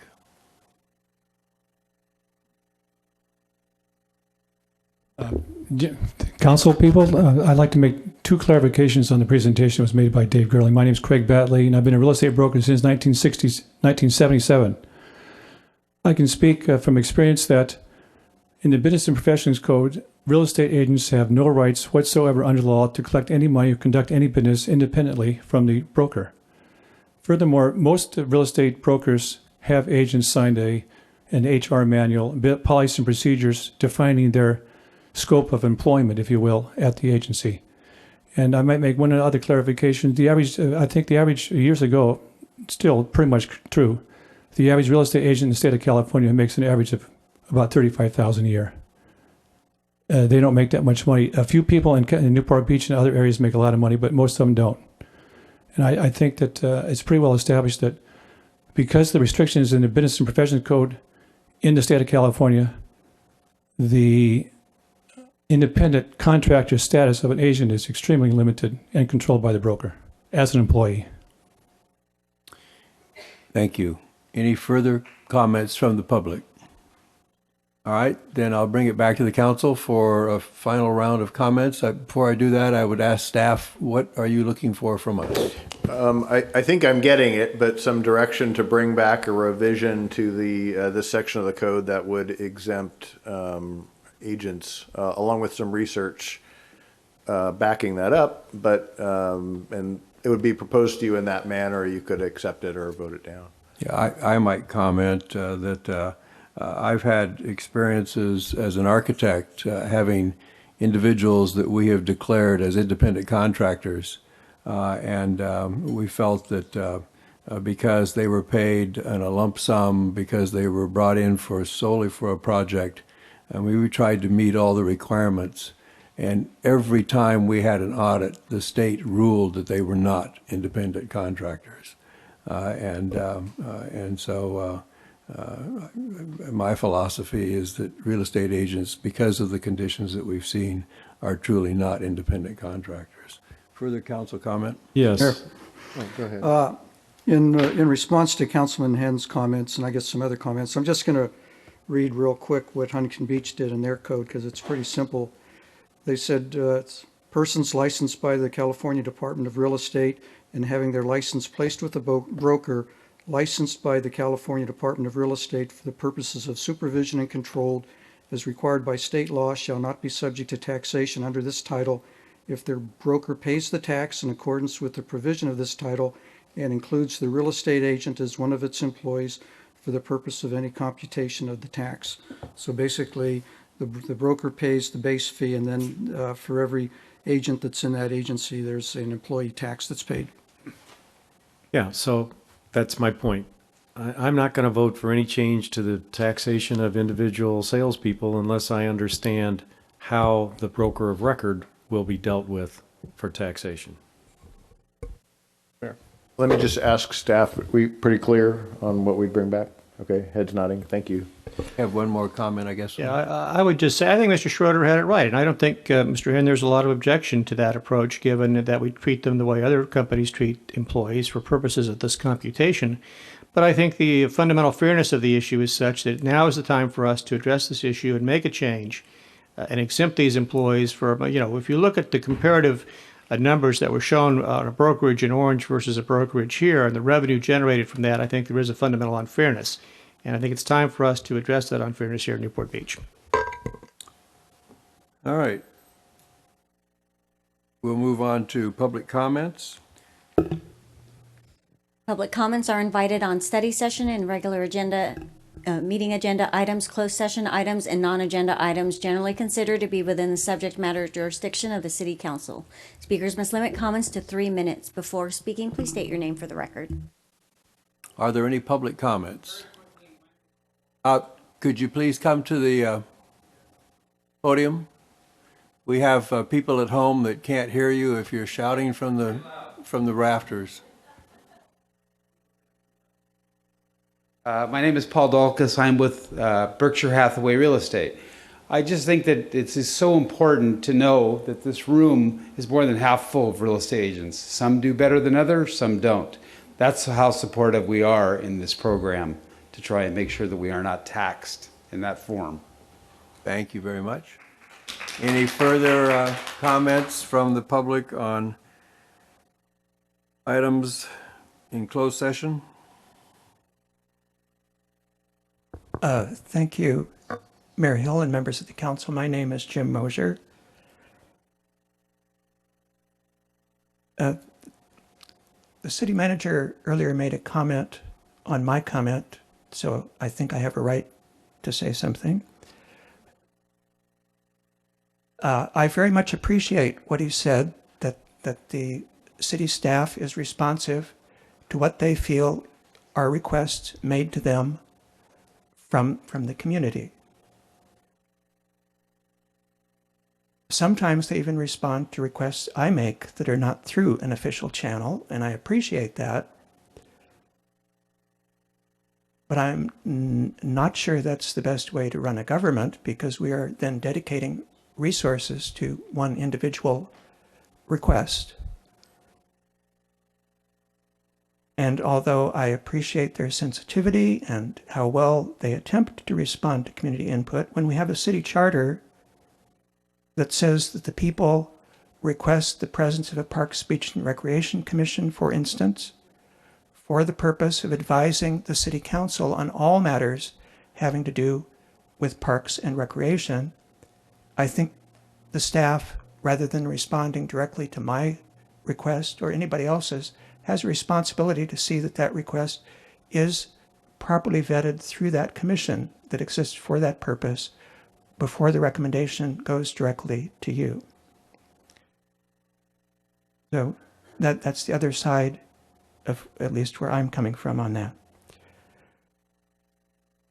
And in the remaining time, I did want to comment on the closed session, which I see tonight you're reviewing the job performance of the city clerk. And I wanted to make a positive comment to say that the city clerk and everybody who works for the city clerk, I've always found to be very courteous and helpful to the public. I do think they work in a slightly odd or awkward situation in which the reason you're reviewing the city clerk, she is one of the few employees who works directly for you. The reason being she is intended to be independent of the rest of the city staff and provide the public, such as me, with a window on our government that is direct and unbiased. Yet she has to rely on the city manager and the rest of the administrative apparatus for support, including IT. And again, she is an agency that doesn't have any formal public oversight to give her feedback on how she is performing. And this leads to certain anomalies, like in our increasingly paperless world. She has a very long counter that the city manager has provided to her, but it doesn't have any terminal for displaying paperless documents to the public. And she is, I don't know how the agenda is done, but in our increasingly aging society, our new agenda that came out is printed in microscopic type through our IT service that she may have no control over. Thank you. Thank you very much. I had the same problem reading the agenda.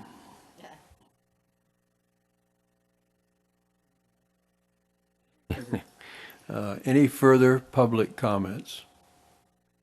If not, then Mr. City Attorney, I believe we will be adjourning to closed session.